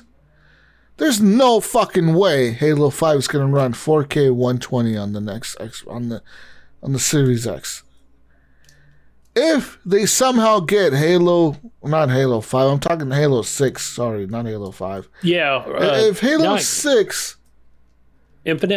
Infinite runs at 4K 120, those graphics are going to look like Halo 5 graphics. They're going to look like Halo 5 graphics. They're not going to look better. It's not going to look any better. It's going to look just like Halo 5. You know, because what do you do in this situation? You either push the graphics or you lower the graphics to push the frame rates. True. Yeah, there's a trade-off. Like Mayos has always told me, I'm like, oh yeah, there is a trade-off. I see. I see the difference. Even on PC, when you're adjusting your shit on the PC, you know, when you buy a new PC game, you sit there and you fuck with there's a trade-off. You always have to decide, do I want more frame rate or more graphics? Or like, what am I comfortable with? Am I comfortable with having ultra settings, ultra graphics, but 100 frames? Or should I just drop all these down to high, have some on ultra, but most of them on high, and get 130 frames or whatever? You know, like, it's like a lot of trade-offs there, you know what I mean? Do I turn off ray tracing? Do I turn on ray tracing? Do I turn off whatever other bullshit, shadows or whatever? Do I turn these down? Do I make the shadows look kind of crappier, but it boosts performance? You know what I mean? Like, so a lot of trade-offs, man, you know, and I just can't believe these consoles are doing 1080p still in 4K, which I guess most people have 1080p TVs. And in upscale, you probably won't really notice a difference. Most people won't even care, I think. Well, you know, like Phil always said, which I never really agreed with. Some of the things that he says I don't agree with, even though he's got a nice jacket. Oh. And that is like where he talks about when people really pressure him and ask him questions about developers, right, with their games, like Ubisoft or fucking EA or whoever it might be, Rockstar, I don't fucking know. And they're like, hey, so what about Bill? And I think we were talking about it. This was back in the Xbox One days, where they were talking about, you know, the 4K with the the One X, right? That was the first one that came out, or the One S that came out with 4K. And he was talking about, hey, look, man, we want to give the developers a choice, whatever they feel most comfortable with, you know, like, and it was like, okay, so really there's no standard, like, is what he was saying. He just couldn't fucking say it. He's too cool. Yeah, he's too cool to give a standard. You know, like, where another company like Sony might force people to do a certain thing, you know what I mean? You never know, right? It could be in a hidden document somewhere talking about how they're going to charge people for fucking crossplay, and how fucking dare you put a 1080p trash game on our system? But if you really have to, then go ahead. We don't want you to. I'd back that up for Sony for sure if they did it. Yeah. But I don't know. I remember we used to even see that with the Xbox 360 and the PS3 too, where there were differences in resolutions for each console. Never really understood the reason why, but I don't know. It didn't matter to me either.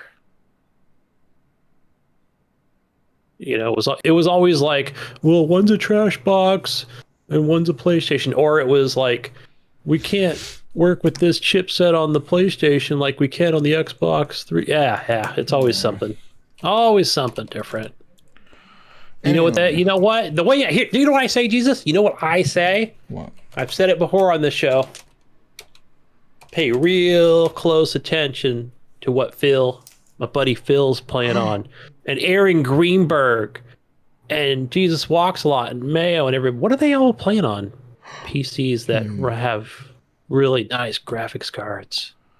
Yeah. Because think about it, like, you don't see them playing on Xbox. Hell right? no, you don't. No, they fucking play on a high-end PC. They play with a 2070 and a 3080 and yeah. Yeah. They're PC master race. That's what they are. Yeah, what have you been playing? Yeah, earlier in the week, Mass Effect. I think that's where I left off. No, where am I at? I'm on the first fucking planet trying to kill these things, trying to playing on normal, regular, not easy, not baby mode. Oh. And yeah, I'm doing good so far. I've only died a few times. I am enjoying most of the weapons in the game. I'm trying to go renegade as much as possible. But even for me, like, you know, even with the dialogue choices where, especially when I feel like somebody's being really nice, or maybe Joker, who is he's your main pilot in the game. Yeah.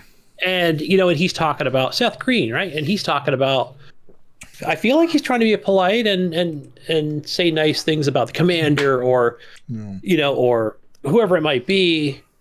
And then I feel like some of the choices that available to me, I feel like, oh man, that's super abrasive or dickish, Yeah. to even say these things. But maybe I'll tone it down a little bit. So I may not be 100% Paragon, but maybe 90%. Because I feel like, oh man, Renegade. Yes, Renegade, not Paragon, Renegade, and I don't know. It's working out pretty good so far. See, I tried a Renegade playthrough in Mass Effect 1, but somehow I still ended up Paragon. I don't know how. I legit like did some real dick choices in Mass Effect 1, like just cuss out the council and shit, and talk shit to him, talk shit to people, talk shit to the different aliens. Yeah, I was pretty much a dick. Like, it's my ship, I run this bitch. And like, at the end of the day, I was still Paragon. I don't know how, but it said, like, when I imported my character to Mass Effect 2, it was like, yeah, you're still Paragon. Like, you're mostly Paragon, and you're still Paragon, and, yeah. Does it make... Now, regular dialogue, right? We're earning these points in Paragon or Renegade. But what about the choices that come up in... I don't know if it's just a Mass Effect 2 and 3 thing, or if it's in 1, and I haven't experienced it yet, with the red or blue dialogue. Are those just giving you more points, or do you think that is the thing that really makes that its influence? Difference? Okay, some of those options are not available to you if you're not like fully Renegon or Renegon, fully Paragon. I've been drinking. If you're not fully Paragon or fully Renegade, those options won't even show up for you. Like for me, grayed out. For me, I was in the middle most of the game. Like I told you, I was making a lot of Renegade choices, but I still kind of ended up Paragon. But like some of those choices near the end of the game, where like I said, like for example, the TV lady was interviewing me, and she was asking me questions, and like those options were there. I could see the blue option and the red option, but I couldn't choose them. I had to choose the other options on the right. Like I could only choose from these answers, or could only choose one answer because apparently I wasn't enough of an asshole or enough of a nice person to choose the good or the bad answer. So I could choose the like normal answer, but I did end up punching her in the face. Because like at the end, she asked me some question about the Normandy, and she's like, "How do you feel about like having the world's most or the Earth's more like Earth's most advanced ship in the fleet, and you have aliens on board with you, like fucking best part of your crew, like why would you do that? That's giving away secrets to the fucking aliens, And I pretty much said like, shut up, bitch. And she was like, she said something to me about like, is that a dumb choice for me to have added aliens or brought aliens on board? And how do I justify myself? And I was like, I don't need to justify myself to no one. And I punched her in the face. Like legit on camera, just like, shut up. Damn. And I punched her in the face, and she falls on the ground and knock her on her ass. And I was laughing so hard. I'm like, this is the funniest fucking thing in the world, dude. It's so hilarious how he just like legit tells her to like shut up or something, and he just like punches her in the face. I'm like, God damn, this is hilarious. And I was laughing so hard. Yeah, that totally threw me off. In the beginning of first few hours of the game? Was it before you get on the Citadel or after? Anyway, so you land on that planet, and I think it was after Rex, dies or whatever. In that maintenance guy, there's a guy and a girl, right? Man and lady. But I think the guy was hysterical. I didn't think he was hysterical in his demeanor or his attitude, but the way you could respond, it was things like, calm the fuck down or whatever the things were, right?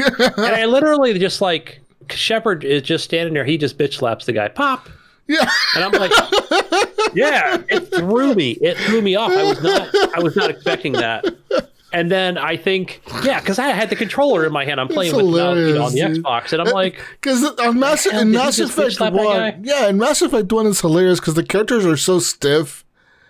All of a sudden, you just see like slap someone. Like, what the fuck, dude? Okay, that's kind of funny. Okay. Like, I don't remember choosing the option to just slap the guy across the face, but he did it, and then I just kind of went with it because, and then here was the other weird part. The only really weird thing that I found in the game was basically his coworker, right? I'll say, and I think her response after I said what I said, she was like, "Yeah, I think he'll get over it." Like, yeah, that's exactly what she told me too. She's like, "Yeah, he'll be over it. Like, don't worry about it." Yeah, So, don't worry about it. He had it coming. He needed that slap in the face. That little bitch. Fuck him. Yeah, that gave me a little chuckle right there. I was like, okay, cool. I guess. Mass Effect I am going Renegade, so I might as well continue down this path. Jay messaged me today on the PlayStation. He's like, "Hey, Jesus, I have a question." He's like, "Look, I'm gonna buy Biomutant tomorrow or Tuesday, whenever it comes out." He's like, "But should I get Mass Effect? I've never played it before." And I told him, like, "You have to get Mass Effect." I was like, "This, like, it's like my favorite trilogy ever, dude. I love Mass Effect." Yeah, I think if you said you've got one hand and there's 5 fingers, Yeah. I'm definitely putting the that series on that hand. That's how good it is. That series is so good. Like, the caliber of storytelling, dude, it's fucking top notch, man. And like I told you, I can't wait to see what happens in Mass Effect 2 and see that story all over again. Because I know Mass Effect 2 has some of the coolest DLC and some of the coolest characters in it, Yeah, definitely for Mass Effect 2. Anyways, what else have you been playing? Let's see. Oh, a little. I've just been trying to decide what the hell I should play besides Mass Effect, and I've been playing a little bit of Cyberpunk actually, and I always forget that game is not, optimized for the Series S and X, but it's looking a lot better than it has at launch, and it's not the greatest, but it works. The loading screens are a little long because I have it on the external hard drive and not my main, because that's where I keep my games like Mass Effect, right? Whatever enhanced games I have. But I haven't gotten too far into the story. Just what is her name? Is her name Beverly or whatever? That, I don't know. She was kidnapped or something, right? And this probably goes back to the beginning of the game, but I just feel like I've been a detective this whole time, to try and find out what happened to her and where she is. Yeah, I don't play the game enough to actually, like stay invested in the story for some reason. Yeah, I've just been like cruising around the city, looking at trying to find out what's the best guns and armor and things like that. And I don't know if it's just something. It's eventually I'll finish this freaking game. I do like, one of the things that people talk about was detective mode, and like every game needs a detective mode these days, it seems, but I kind of like it. I enjoy the detective mode.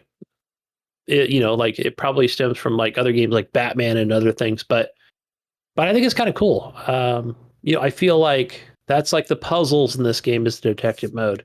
The brain dance, is that what they're called? And yeah, I think those are pretty awesome. It just gives me that, like, you definitely get the cyber feeling, that Total Recall. Yeah, a little bit of everything in there, and that I enjoy. Shooting is just okay.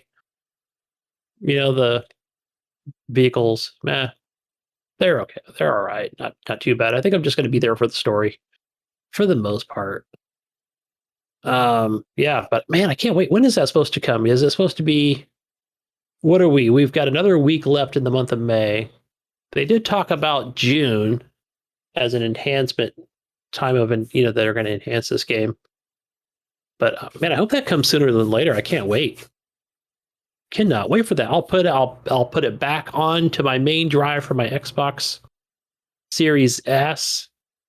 And yeah, because I think it runs pretty damn smooth. I mean, it runs great. I've not had any real issues with it in the last, I'd say, month and a half. Talking about that Cyberpunk, Jesus, that game runs pretty good. Oh, yeah. Just can't wait for the just can't wait for the enhancements for that game. And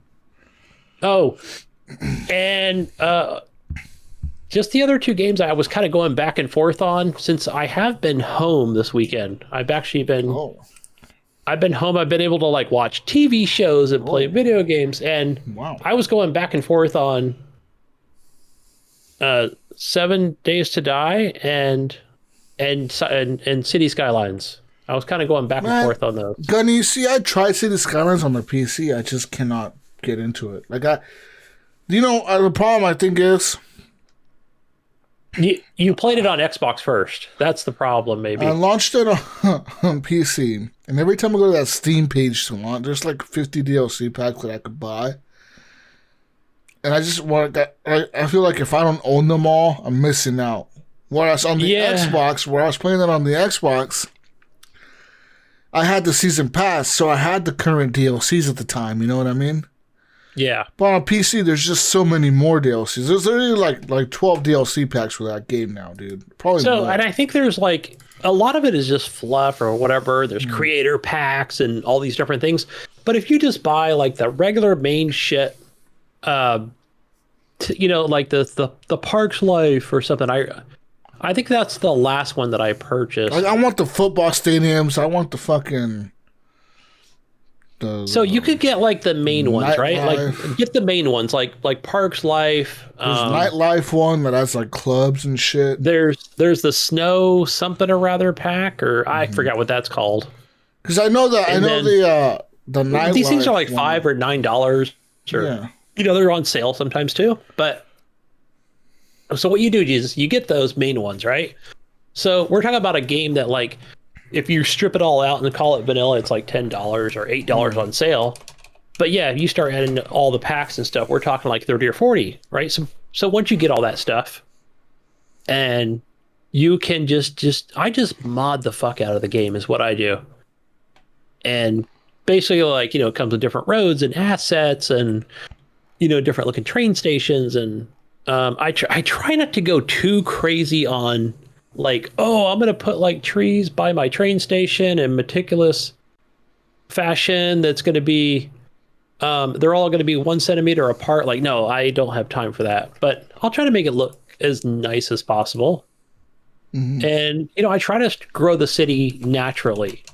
Like, I try not to like, I wouldn't say I'm like, I don't keep it on, constant population. So it's not like a real super cheat, I'd say, where it's this constant growth of people and laying down, areas for development. So yeah, otherwise it would be like, well, where's the fun for me? I still have traffic problems, and that's the constant grind of this game, right?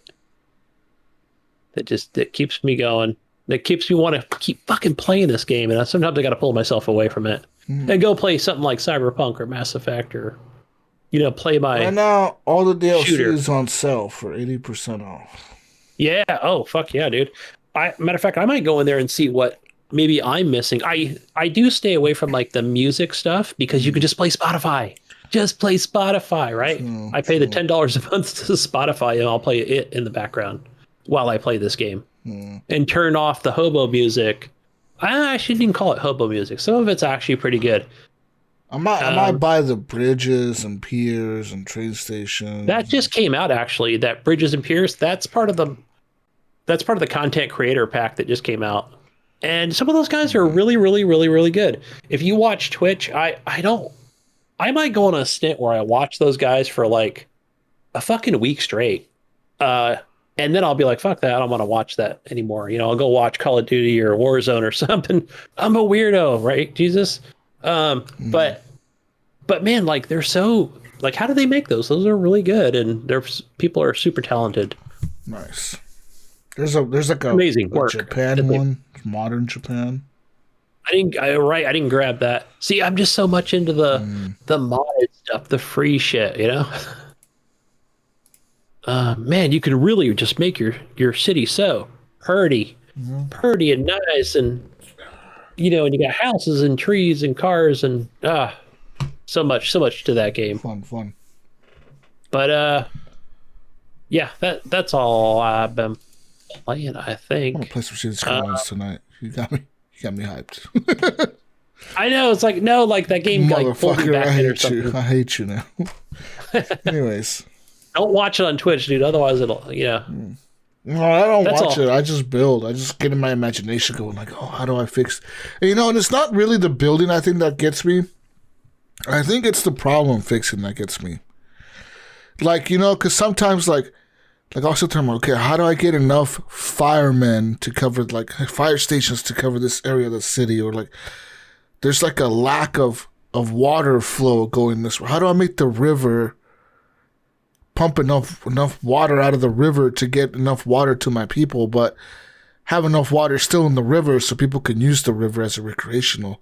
So like I got like all these fucking like pumps and shit, and like I love the problem solving in the game because it really is a problem solving game, You're creating your own problems, right? And you're solving your own problems. Yeah, when people start dying left and right and you don't have enough funeral services or whatever the fuck, crematoriums or whatever around the city. It's just bodies waiting for hearses to come along. And you're like, holy fuck, huh? Man, I got a big problem. And you're like, how the fuck do I solve it? How do I solve this traffic problem over here?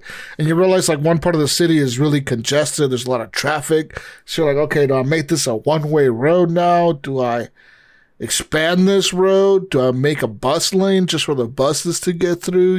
Like what's... I feel like these guys need to do a collaboration with Steampunk. And I saw you, Jesus. I saw you playing Steampunk. Oh, Frostpunk. Damn it. I saw you playing that. Oh, okay. So big update on Frostpunk. So like I got playing that last week? Yeah, I was playing the last autumn expansion, which is of course like the one that I cannot beat. This is the expansion. It's still $15. I haven't bought it yet. Like waiting for it to go on sale. This is the expansion where it's before the events of actual Frostpunk. So it's just like you're building the generator and you have a deadline to meet, to build the generator or whatever. But, your workers have rights and all this bullshit. And, like, it's such a difficult DLC. It's so hard. I have not figured out what the key is to, like, find the balance of workers and engineers and, like, safety precautions and the union that they build. Because, these workers will go on strike and you have to negotiate with them. It's like, okay, I'll give you guys better safety improvements. And it's like, okay, now you have 2 days to improve the safety of this work site. And it's like, well, fuck, how do I improve that safety? Like, what do? Like, you have to, like, really kind of think out of the box to fucking beat this DLC. And, like, it's really a limited amount of food you can get.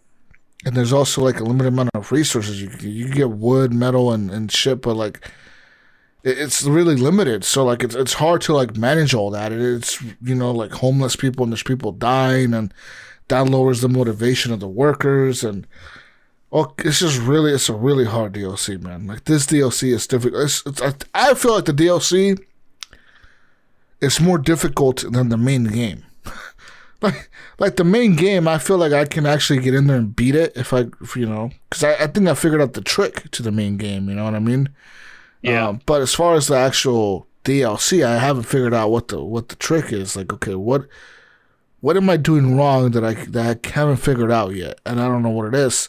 Whereas the main game, I played it enough where I figured it out. Where I was like, okay, I need to do this, and that'll pretty much guarantee that I'm gonna get a victory here. Like I'm gonna win. But in this fucking shit, it's ridiculous. It's fucking hard. I'm like, god damn, what the fuck, dude? Like, my workers are dying. The people are dying. I don't have enough workers to replace these workers. It's hard, man. It is fucking hard. I don't know. Yeah, maybe I shouldn't get it. Maybe I'm glad now I waited. But I will pick that up because I do enjoy that game. Get it on the sale because that game is so good, man. Frostpunk, it's a really fucking cool game. It's available on Game Pass for anybody that has Game Pass. And, I'm sure it'll work on controller. It might be a little bit trickier than the PC. Because on PC, you're just clicking and moving, dragging your mouse around. Yeah, I play with mouse and keyboard. I got it on Steam first. Yeah. Before Xbox got it. It was ever released. Oh. Ever. Wow. So, yeah. I was a Steamer before I was playing it on Xbox. No, and matter of fact, I only played it maybe once on Xbox. I was like, I'm back to my Steam edition. Anyways. What else do we have? Let's see. Oh, wait, I'm in the wrong notes here. I think we're down to the news, man. Okay. News time. It's news time. Let's get some news going in. Yeah, we got cool sound effects. Metro Exodus. I was like, wait, what happened? Metro Exodus now has PC support for the PS5's DualSense controller haptic. Isn't this what I was talking about? Yeah. I did talk about this when the PS5 launched. I did. You can now use your PS5 DualSense controller on the PC much more fully than you used to. Thanks to the developers on Metro Exodus over at 4A Games, the PS5 controller has now worked on Steam for more than a few months, but making the haptics work hasn't been a top priority for many developers. The number of PC gamers with the haptic controller hooked up is probably still quite low, but after a recent hotfix, the haptics are now on for Metro players on the PC. With the full feedback and adaptive triggers of a DualSense on display, it's not clear if Metro Exodus is the first PC game to get the PS5 controller's haptic up and running, but it's certainly the first high-profile game to do so. Anyways, so there's that. That's pretty cool, man. Metro Exodus has that haptic feedback. Didn't I talk about this at launch? I think maybe because we got a question from the community about... I don't know. Now I even forgot what it was, but I was talking about how, hey, wait till this thing is available, till it's fully supported on PC, and how we can play games like maybe not, like I said, a game like this. It's not necessarily like a Sony game, but maybe it's going to be on the console, right? Like this Metro Exodus, but shit, let the PC players experience that too. I feel you.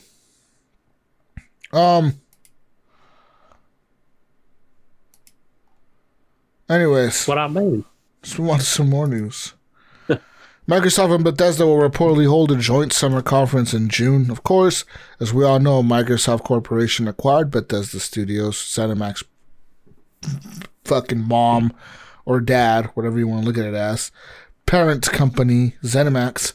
So they now own the Bethesda Studios, and Bethesda will be joining Microsoft for their press conference for E3.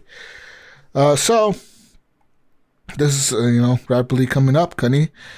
On June 10th, Jeff Keighley's Summer Game Fest will get the ball rolling, followed by the online-only E3. Online-only is so stupid. From June 12th to 15th, and individual events like Ubisoft Forward, EA Play Live, and of course the PC Gaming Show and the future game shows afterwards.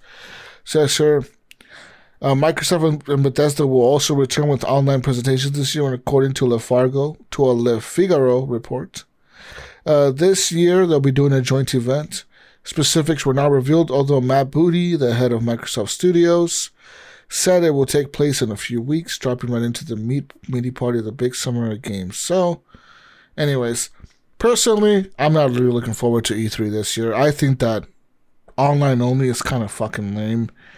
For me, part of the spectacle is seeing the people there that are hyped, seeing the booths, seeing the people walking around, the cameras, seeing the big stage, I want the Ferrari on the fucking stage. I want to see the fucking Lamborghini on the damn stage. Yeah. I want to see Phil come out with the nice jacket. Okay. I want to see motherfucking Major Nelson's old ass up there talking about Xbox. I want to see motherfucking cool shit, alright? I want to see fucking fireworks, lights everywhere, fire, dragons, Xboxes dropping from the fucking sky. I want to see all kinds of cool shit, alright? But no. Oh, man. You won't see that until instead, we're going to get a YouTube reel of trailers. Yeah, it's funny when I think about this where, damn, Jesus, remember we did it a couple years in a row where it was like, all right, everybody clear your fucking schedules, get all your beer and your snacks and your cookies and turn off all your work contacts, by the way, and get ready to watch it, record it, talk about it. Those were super exciting times. I don't know. I'm trying to think of like last year. I remember Phil did his thing, but I was like, whatever. I didn't give a fuck. I think I ended up working that Monday anyway.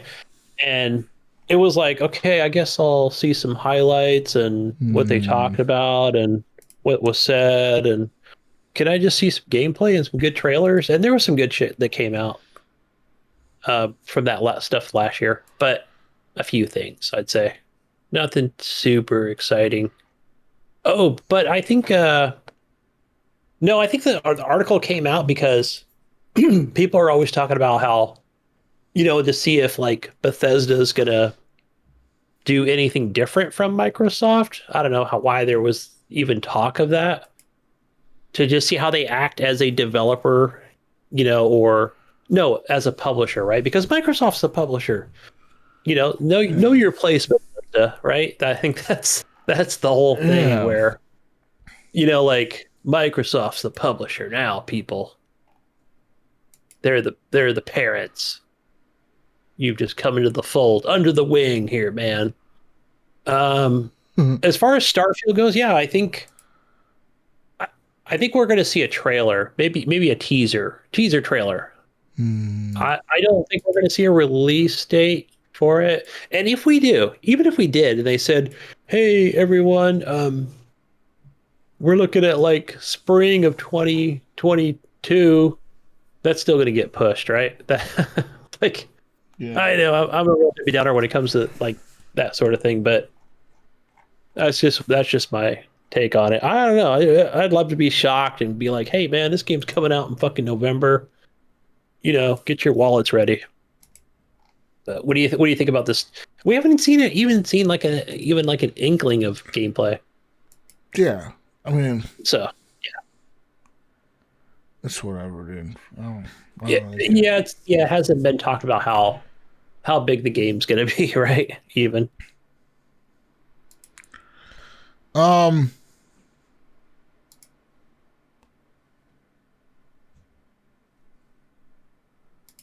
Fuck. My bad.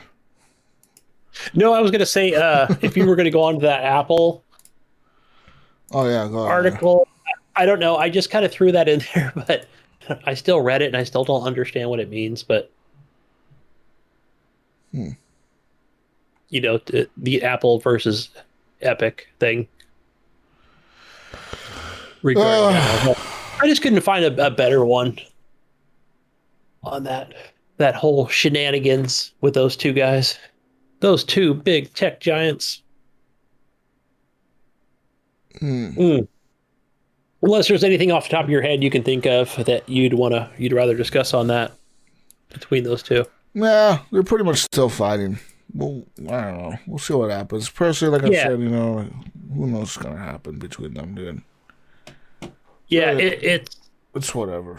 I don't give a shit. Yeah, it's just some other things that Epic was trying to slide in there in the initial complaint, and Apple's like, "No way, man, that's got to be thrown out." Trying to just throw it all out.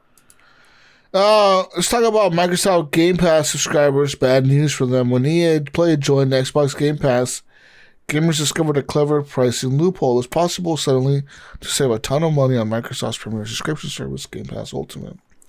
That service, after a trial period, costs $15 per month, and that includes Xbox Game Pass, xCloud streaming, as well as Xbox Live Gold. In other words, it's fucking a good deal. Enterprise and gamers were able to make an even better deal. The trick was simple. You could redeem 1 year of EA Play for 4 months of Game Pass Ultimate. Since, Gunny, 1 year of EA Play costs just $30, you could essentially get Game Pass Ultimate for half the price in the year, cutting the monthly subscription rate to just $7.50. But all things come to an end, Gunny. I know there was that loophole. I never took advantage of it. I always went with, I said it the last time, but I meant to say like Newegg or something. Not Fry's, but Newegg.com, and they do their deals, and just I never knew about this loophole. This whole $30 would give you a fucking 4 months of Game Pass. That's dope.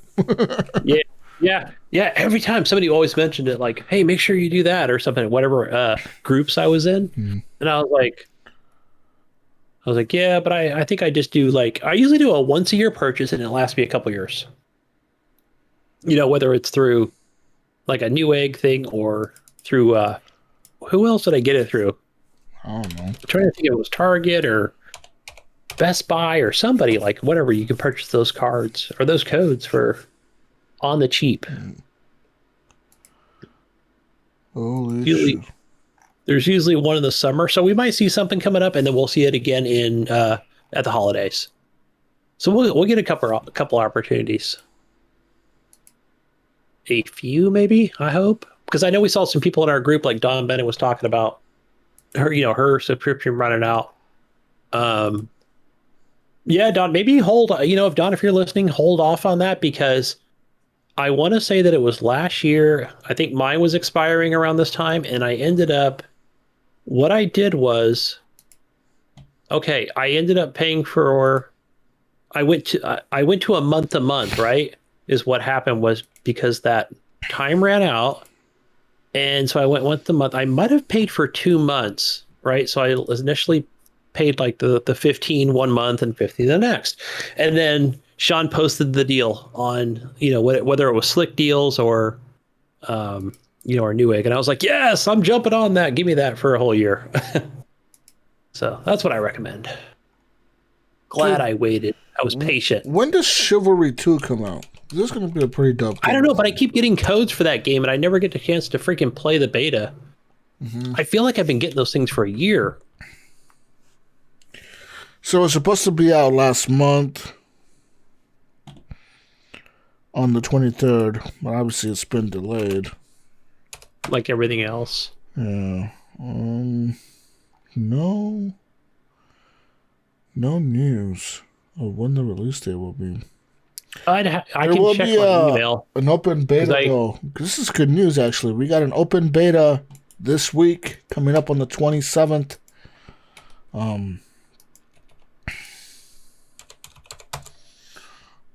Yeah, on the 27th, open beta. And it ends June 1st, so it's going to be 4-day beta, Gunny. Available for all players on the PC, PS4, PS5, Xbox family devices. The Chivalry 2 crossplay. This is going to be a crossplay open beta, Gunny. It's available for pre-download across all platforms 1 day early. So on the 26th, you're going to be able to download this at 11 a.m. Eastern Daylight Time. And it will be this is going to be the final playable test for Chivalry 2 before its June 8th release date. I'm excited now. I'm fucking getting this, Gunny. Hell yeah! Woo! Yeah. Let's go! Yeah.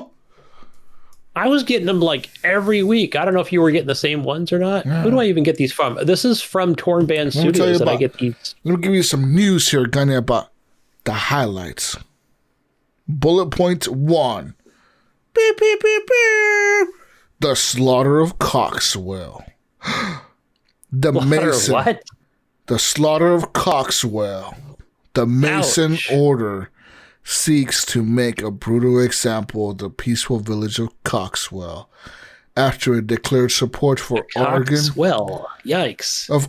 Listen, Gunny, I'm trying to explain to you, goddammit. I don't. Okay, listen, motherfucker. Sexual.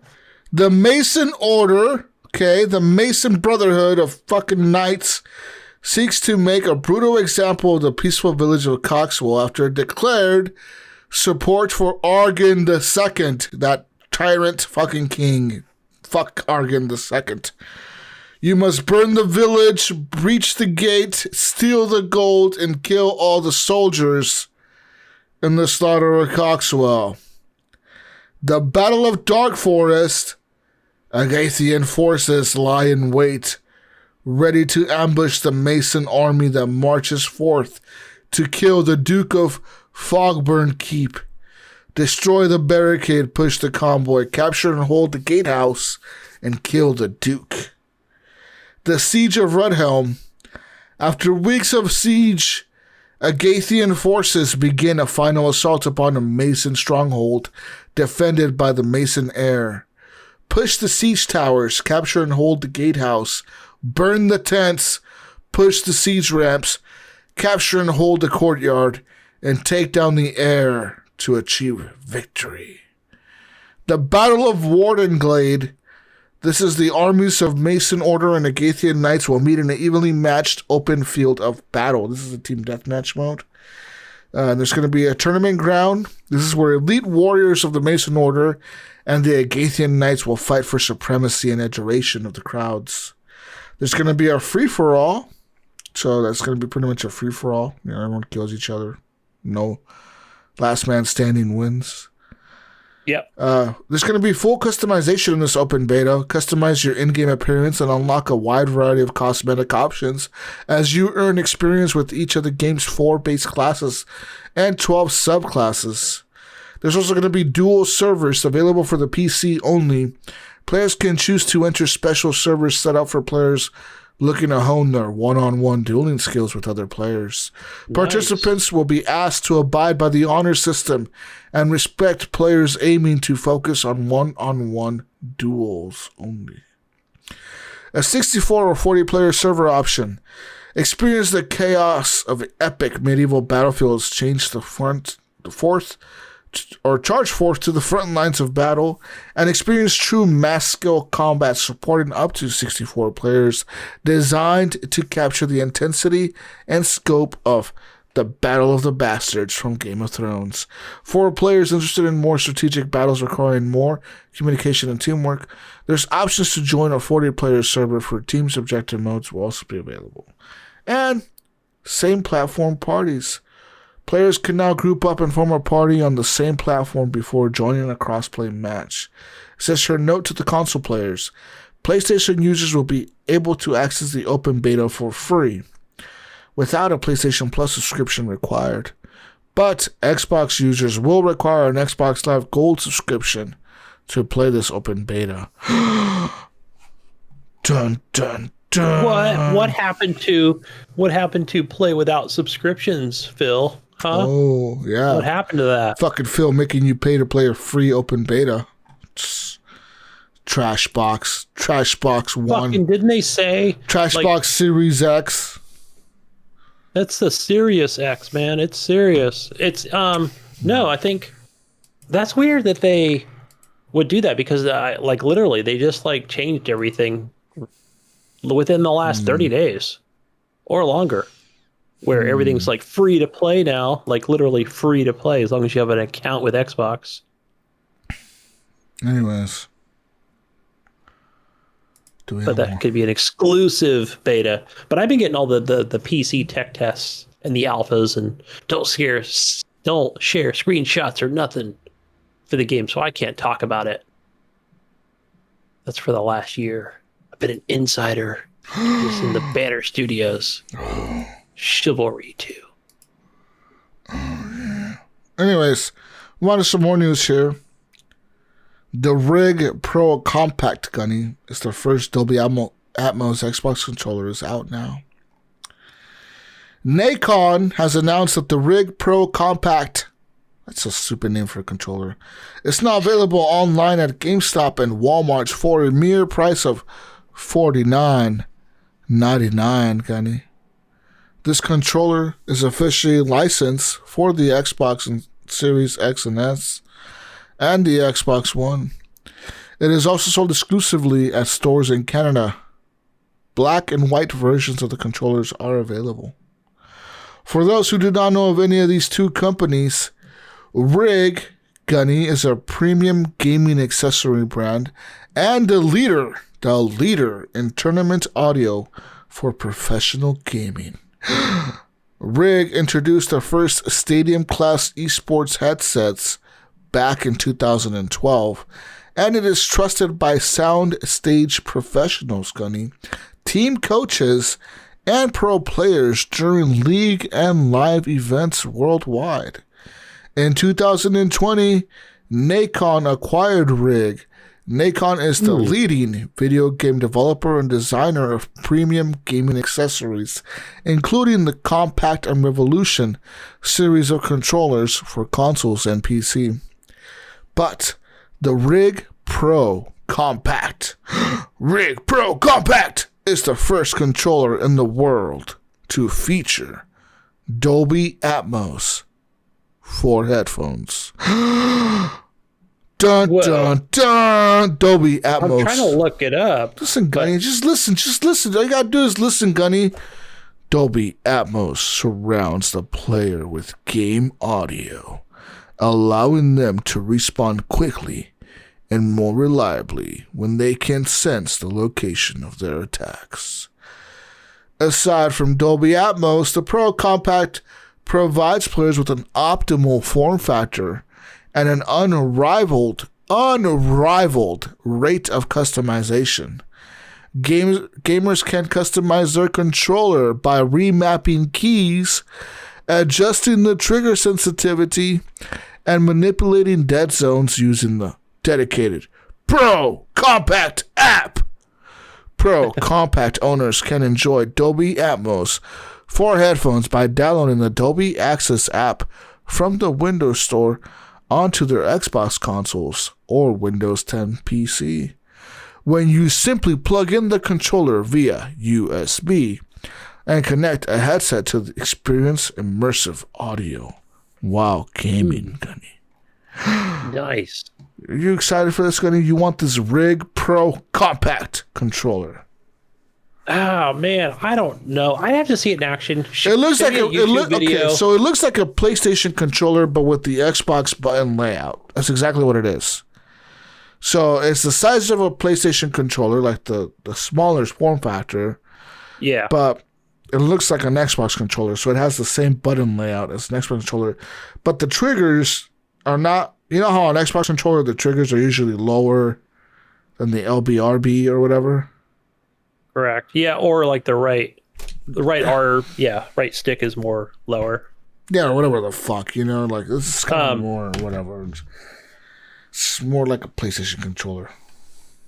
Yeah, but I've never been the only time I ever got different controllers was literally back on the Xbox 360 days.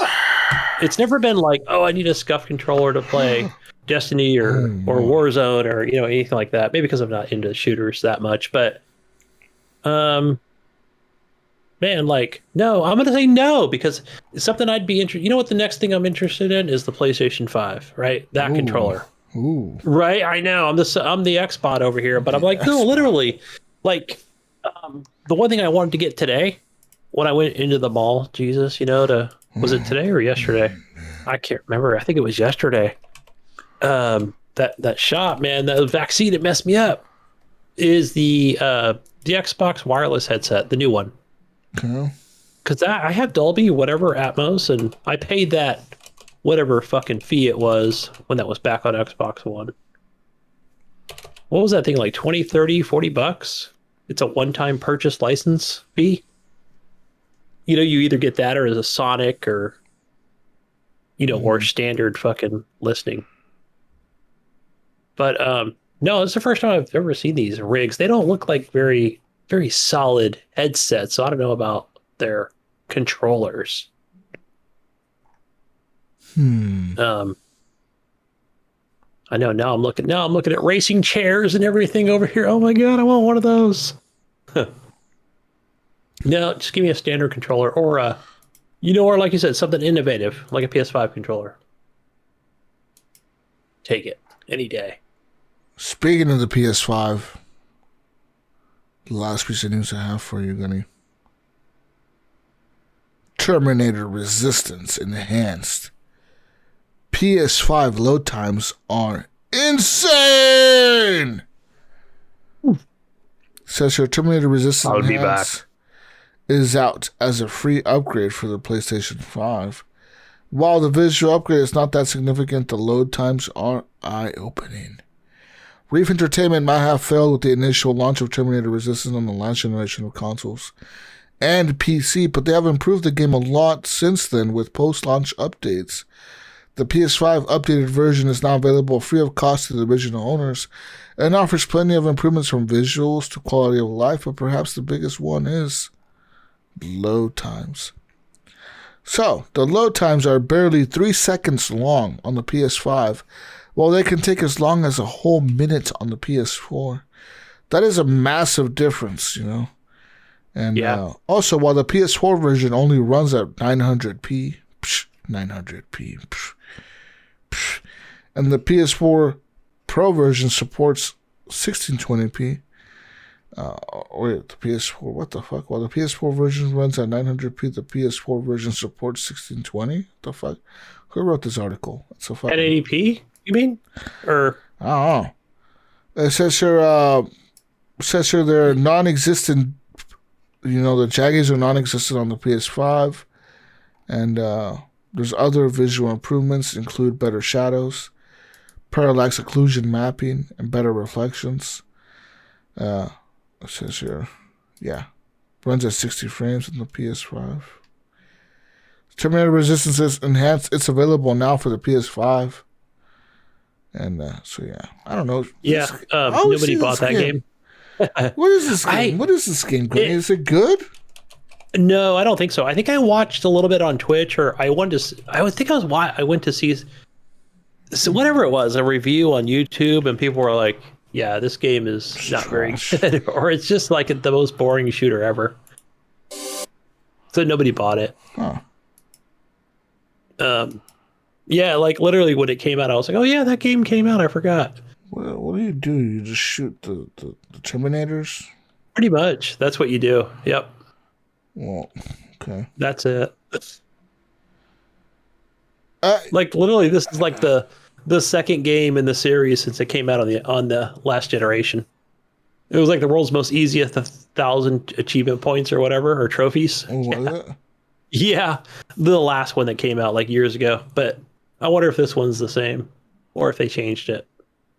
Huh. Yeah, I think I watched like 5 minutes of gameplay and I was like, okay, I'm done with that. It looks very like last gen. It looks like a 360 game. Yeah. Yeah, there was no money in the development of this game, it seemed. Like no trailers, I'm sure there was one. They spent all the money on like getting the license of Terminator. Yeah. Yep. Yeah, and that was it. Like they went to nothing else. Oh, you know what? Jesus, I'm looking at here I know Mark Wingman brought it up, and I see Sean put it in the group, and he's talking about that game Knockout City. Yeah, Knockout City. I think this is an EA game, but it's on Game Pass. I don't know. It's probably, who knows? Might be free to play. I don't fucking know. It's dodgeball. Something exciting. So you'd see on Epic, man.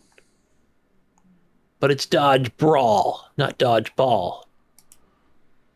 Okay. I have it. It's downloaded. It's downloaded on my Xbox, so I can play it. Let's see if it's available on... Yeah, it's also available on the PC app as well. I'm looking at it right now. It's here. I can download it through the EA app. Application. Cool. Anyways. Good stuff. That's all I have, man. There's no more news, really. News is done. There's no more news. There's nothing else left. Nothing. Let's go on to the console corner. We talk about all things console, including something even Epic related. But for your PlayStation Plus games for the month of May, you still get Battlefield 5. Go play that game, guys. It's fun. Go download it. Claim it. Good. And Stranded Deep. Oh, I think, did I play that? I can't remember if I did or not.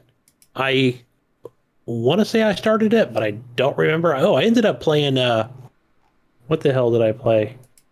Fucking either Final Fantasy or some other game on PlayStation I was playing this week. Yeah. So, yeah, you get those. And then for the PlayStation 5 people, you get Wreckfest. Drive hard, die last. Did you claim that, Jesus? Oh. The Wreckfest game? Oh, I did, yeah. Yeah. That game it's fun, man. It's a lot of fun. You do get the board races, but then you do get the other stuff that you get to do Smash Up Derby. It's a little filler in there, but it's fun. Moving over to your Xbox games for gold. For the remainder of the month of May, you do get Dungeons 3, Tropico 4, and for the entire month of May, you get to play Armeo. That is Armello. Not sure what that game is, but go claim it. Maybe download it, maybe play it, maybe not. It's up to you. We're going to give you the choice. Right. And over to Xbox Game Pass, guys. Now, I'm just pulling this from, I'm going to say this is whatever. It could be from the PC or the actual console itself. So you get Knockout City. That's that EA game, that Dodge Brawl game. One of my favorite games, guys, SnowRunner. So I'm going to say you have to play this on Game Pass. You have to download it and you have to play it. You got to be a trucker like me, guys. And the other game I do not recommend, but it is of significance and it's on Game Pass, and it is called Remnant from the Ashes. So I don't know. I think I bought that game, or it was Ryan, but either way, I would regret it if it was me. Yeah, it didn't float my boat. I didn't care for it. To me, it was a boring shooter. And moving over to your Epic Game Store, your free game for this week is NBA 2K21. Now, Jesus, I had no intentions of even claiming this game. It was like the one game I was even going to skip, but Kyle, my son, talked about modifying the characters, I guess, like not for like cheat modes or anything like that. Maybe it is, but he said, hey, let's get in there. We're going to play some wacky characters. And I'm like, are you sure it's not like NBA Jam? But he said, no, it's NBA 2K21. I was like, okay, so I'll just go claim it and hopefully not get banned if I'm playing as like some giant bobblehead guy or something. We'll see. We'll see. I'll find out tomorrow, actually. But yeah, that's it for your game console corner and free games on different platforms. Let's move over to our community questions here from our community. And that first one comes from, let's see who it's from. Egram. This is from Eric. This is Jonathan Hall's friend, Jesus. I don't know if you can tell this is Jonathan Hall's best friend here. But Eric says, Monster Hunter. I think he was responding to somebody from last week's community question. He said he would never try anything with Monster Hunter in the title. Right? This is at like did you notice the time here, Jesus? It's like not even 5 a.m. And he was talking to Eric, Epic Eric from last week, where he says he invested into the Big Four crypto for a while, but then ended up buying drugs with it. So I think he came out a winner on this one, Jesus. Yeah. Did he not? Right? You're the loser, Jesus. He's the winner. He's the winner. He got high. And he's good. Yeah, see, you have nothing to show for it, Jesus. You're over there sad and like, fucking lost my goddamn crypto. I stole my money over here, and he's over there. And he got yeah. Just chilling. See, and I'm with Eric. I'm with Agram on this one because I'm over here like, I ended up with like a 12-pack of beer and like four sticker bars, you know? Yeah. So I'm like, literally, that was me last week. I'm like, hey, like, I got my physical items. I got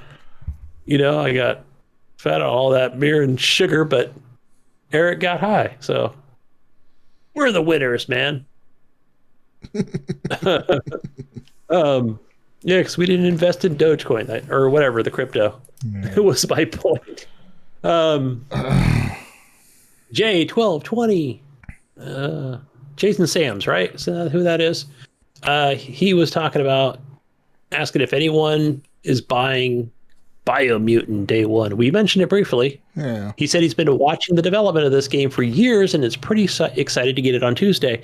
I know he sent me a link of, there's a YouTube video you can go watch. I think it's 45 minutes or like an hour of gameplay. And it's really good. It's a really good video. It's an RPG, right? Like, I don't know if I should get this, Gunny. Should I? You think I'll like it? I don't know if it's a Jesus game or not. I don't know. I'm gonna wait for reviews and then I'll know if it's. It's a very pretty game.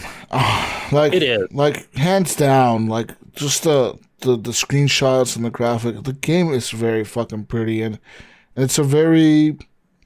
It looks like whimsical, like fantastic, like fantasy type game. Yeah. But kind of more gritty. I'm trying to think of what it reminds me of. I mean, it's not like Ori or anything like that. It's No, not it's like a not. side scroller. No. This is like 3D. No, this is do we an call those RPG. games It's 3D? like Skyrim or something. You know, like it's like an RPG, but it reminds me of what games are out there like this? I know I haven't seen the gameplay in a bit of it, so I'm trying to think of like what it would remind me of, because I don't want to disrespect it with something that's not as good. People compare it to Breath of the Wild, But Yeah. I'd say like in 4K, right? But more, more detailed, I guess. more detailed. Sure. Yeah. But the characters look fucking cool. The rat looks cool, whatever he is.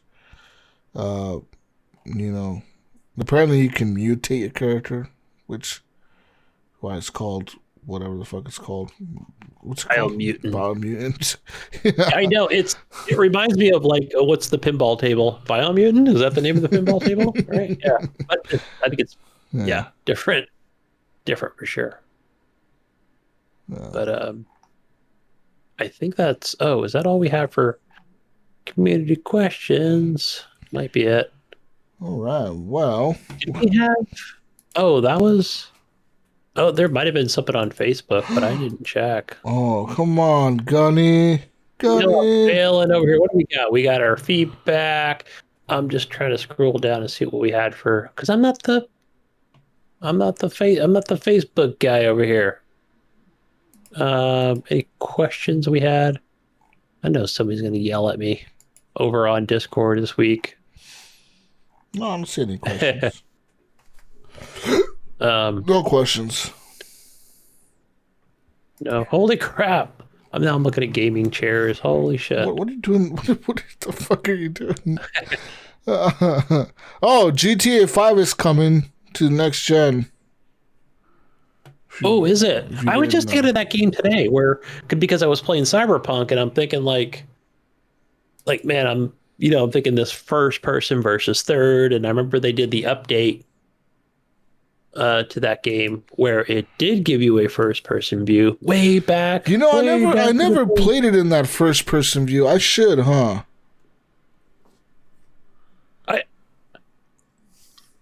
It's like you. It's funny, like I should on PC because I own it on Steam or whatever. I should just get on there, max all the frame rates, play the game in first person all the way through. Yeah. I wonder how hard it would be. It would probably be fucking hard to play it all the way through in first person. I would think for some things like flying the airplane or something. Yeah. Like one mission to come. Or the helicopters or whatever. But everything is literally in first person, then you imagine how cool that would be to play everything in first person, like everything, it must be insane. I need to try that. Yeah, I just can't imagine a GTA game in first person. Yeah, I can't either. It came out, I was I remember I tried it when it first came out, and it's cool seeing how every car has kind of a little different details inside of it. Like some cars have sodas in the cup holder, some cars don't. Some cars are really messy on the inside, some cars aren't. You know what I mean? So it's kind of really cool seeing the interior of the vehicles. But I wonder how hard it is to play the missions, when you're being chased by the cops or you're fucking whatever you're doing, robbing the bank or robbing you rob banks in that game, right? So you do. You can rob convenience stores too, as well. Yeah, so I need to play that. I need to check that out for sure. On the PC, it's probably the PS5 version. Yeah, in the Xbox, they called it the bigger enhanced version, Gunny. Enhanced. And there's a modded community out there, and they do what do you call it? What am I thinking of? Where they role playing. Role playing, thank you. Yes, that's another thing. I want to get into that. That would be kind of cool to get into, man. There's some real cool fucking. I enjoy watching it. I watch YouTube videos of that shit. I watch YouTube videos of that shit, and sometimes I watch streams on Facebook of that shit, and it's pretty legit. like you could be a criminal, you get your ass taken to prison, and they take you to the fucking jail. Like the cops arrest you, they take you to the fucking jail, they book you into the jail, and then they transfer you to the prison.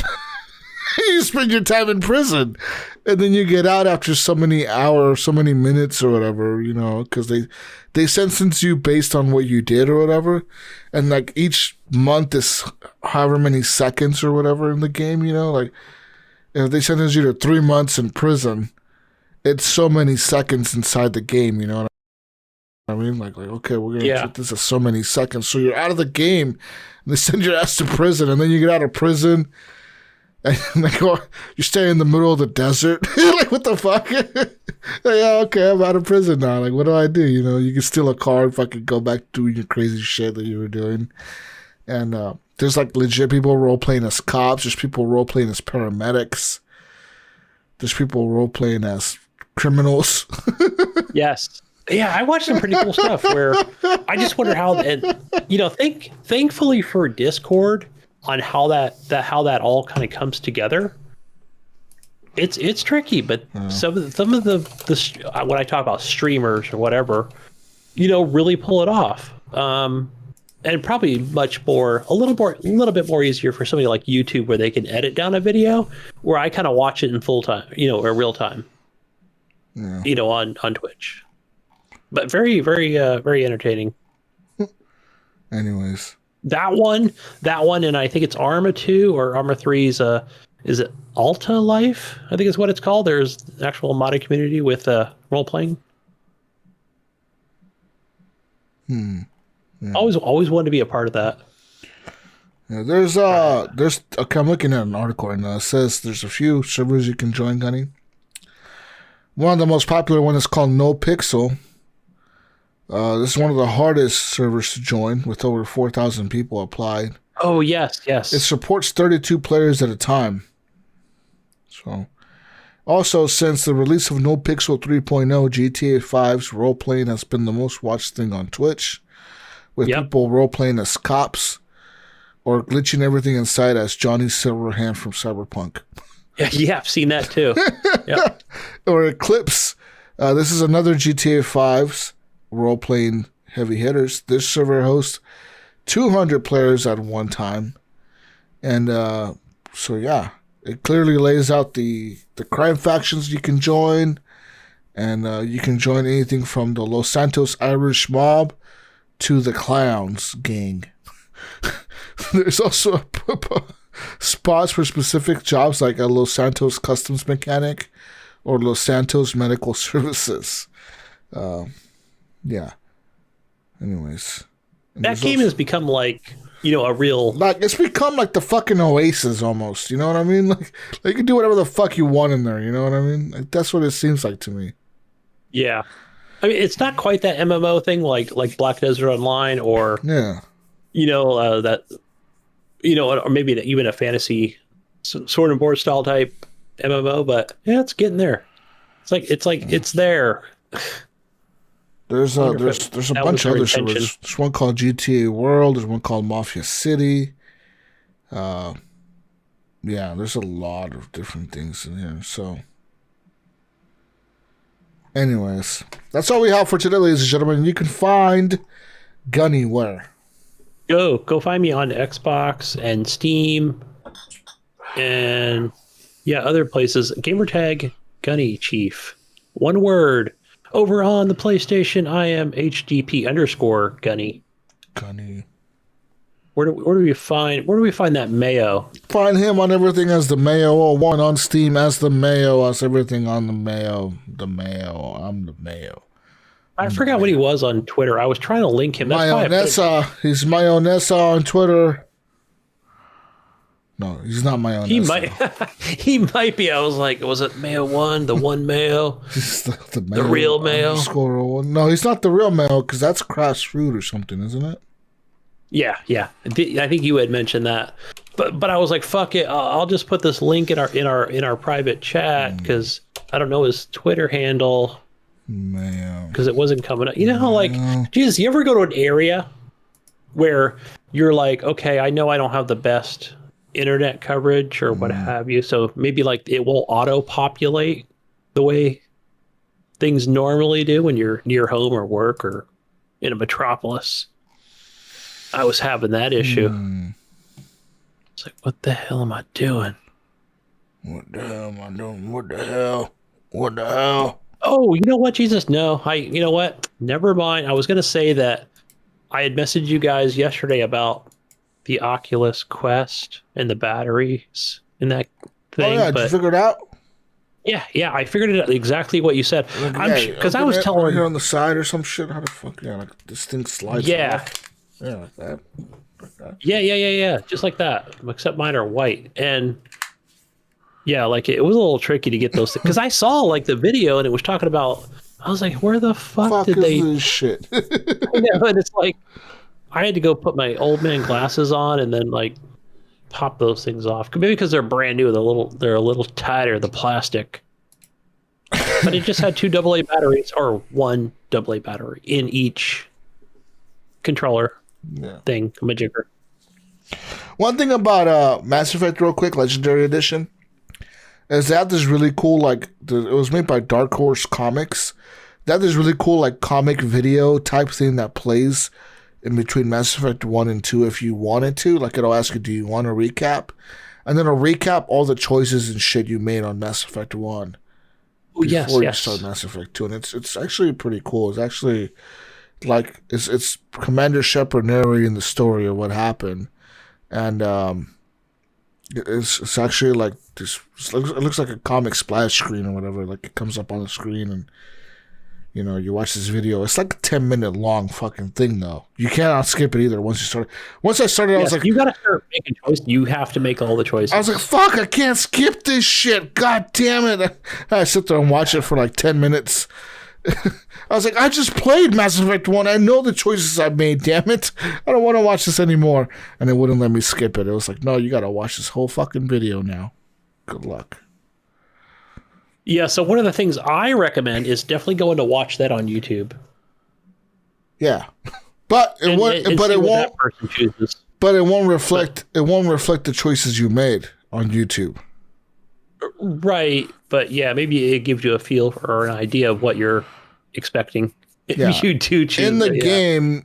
In the game, it actually it reflects what choices you made, because it'll tell you like, oh, I killed this guy, or I made this choice and this happened, and then this happened because of this. But yeah, anyways, you can find me on everything as Jesus Walks a Lot. I'll be playing some more Mass Effect this week. I'll probably play some more City Skylines. Find something else to play. I'll buy Mutant. I'll be playing that this week for sure on the PC. Anyways, I'm out of here. Peace out, Brussels sprouts. We'll catch you on the next week's edition of the Horrible Gamers Podcast. Bye. Good night. Later, guys. Peace. Gals. We're fucking out of here. Get out of here, Gunny. Go home. Go to sleep. Oh, fine. I'll take my Oculus controllers and go away. Go away now. Go away. Go. I go play. He's finally gone. Anyways, I'm still here. How do I get the batteries out to this thing? Oh my god. There's no way to get the battery out. Go home, Gunny. Go. Anyway, bye, everyone. Bye. Have a good night. We're out of here. We'll catch you on the next week's edition of the Horrible Gamers Podcast / history lesson / whatever the fuck you want to call this show. I don't know. I think I broke it.